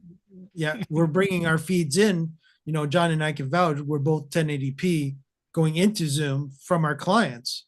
But again, Zoom is bringing us down to 720 before it sends it out to YouTube. So just keep that in mind, that we look as good as we do at 720p even because of the fact that we're sending 1080p and Zoom is making it go down to 720p, right? So it's better that the end is making it lower than the beginning, right? And one of the examples I use is if you go onto YouTube, I'm sorry, I use YouTube as an example all the time because it's just the one generic thing everybody has. If you go to one of these late night talk show clips, where it's usually a guy, isn't it, interviewing some pretty young lady, some new actress. She spent hours and hours and hours making sure she looks as hot as possible, and that studio is doing a pretty good job in lighting her to make sure she looks as good as possible, because that's what they're selling. Let's be honest, they're selling the beauty of the actress who's there and her skill at communicating, and in some of the cases being very clever at flirting with the guys in charge. But they are putting up, what I'm trying to say is they are putting a lot of effort into making that image look really good. And then if it goes out at 720p, we're back to you're too young to remember, dear followers, but there was something called pixelation once in many years ago when we had really slow connections. You can have pixelated photos and pixelated video. And if you don't start ramping up your tech to 4K for next year, then you're going to be in the pixelated world again, and people are going to blame you, I'm afraid. So, yeah, I can vouch what John is talking about right now, based on my broadcast television, where I've had to force it away from 1080i down to 720p within my receiver, so that I'm not sending interlace to my 4K television, so that it now is trying to uninterlace it and progressive it and change it back to progressive again. Because now I would rather that be done either at source, as in my television provider, or at the receiver, so that I'm not telling the television to work any extra harder to get that to the 4K, even though it's already. So I'm giving it a 720p. It's doing its best to keep it at 720p 60, but at least I'm 720p 60, where our 1080i goes 30. Yeah, So because if you've got all these pieces of software and hardware that are all able to upscale and downscale and add interlace frames, and we're playing all these computer games where they add extra frames in the game to make it look more smooth. Every time this is done, it's a bit like the old days of when you take an image and you'd keep copying it from one machine to another. Every time you've got a different device which is upscaling, downscaling, or changing the color depth or doing those, they're all reducing the quality of the product. And if you can make sure the original is really high quality to start with, and you just take that high quality all the way through the chain of command to the TV screen, it's going to look so much better. So, and I'm guessing that as I said, I've been to some of my venues and they're already changing their 4K big on the screen TVs. They've already changed them once.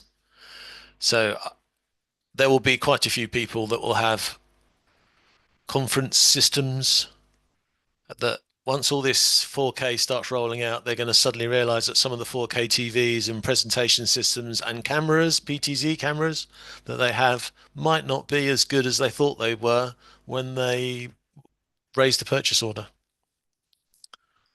So I would say, again, I think we've gone around the loop a few ways, but just because people's understanding and use of this is different, but there's definitely a move towards 4K now, and you want to make sure that your production skills and your technology and your cameras and everything in between can cope with that.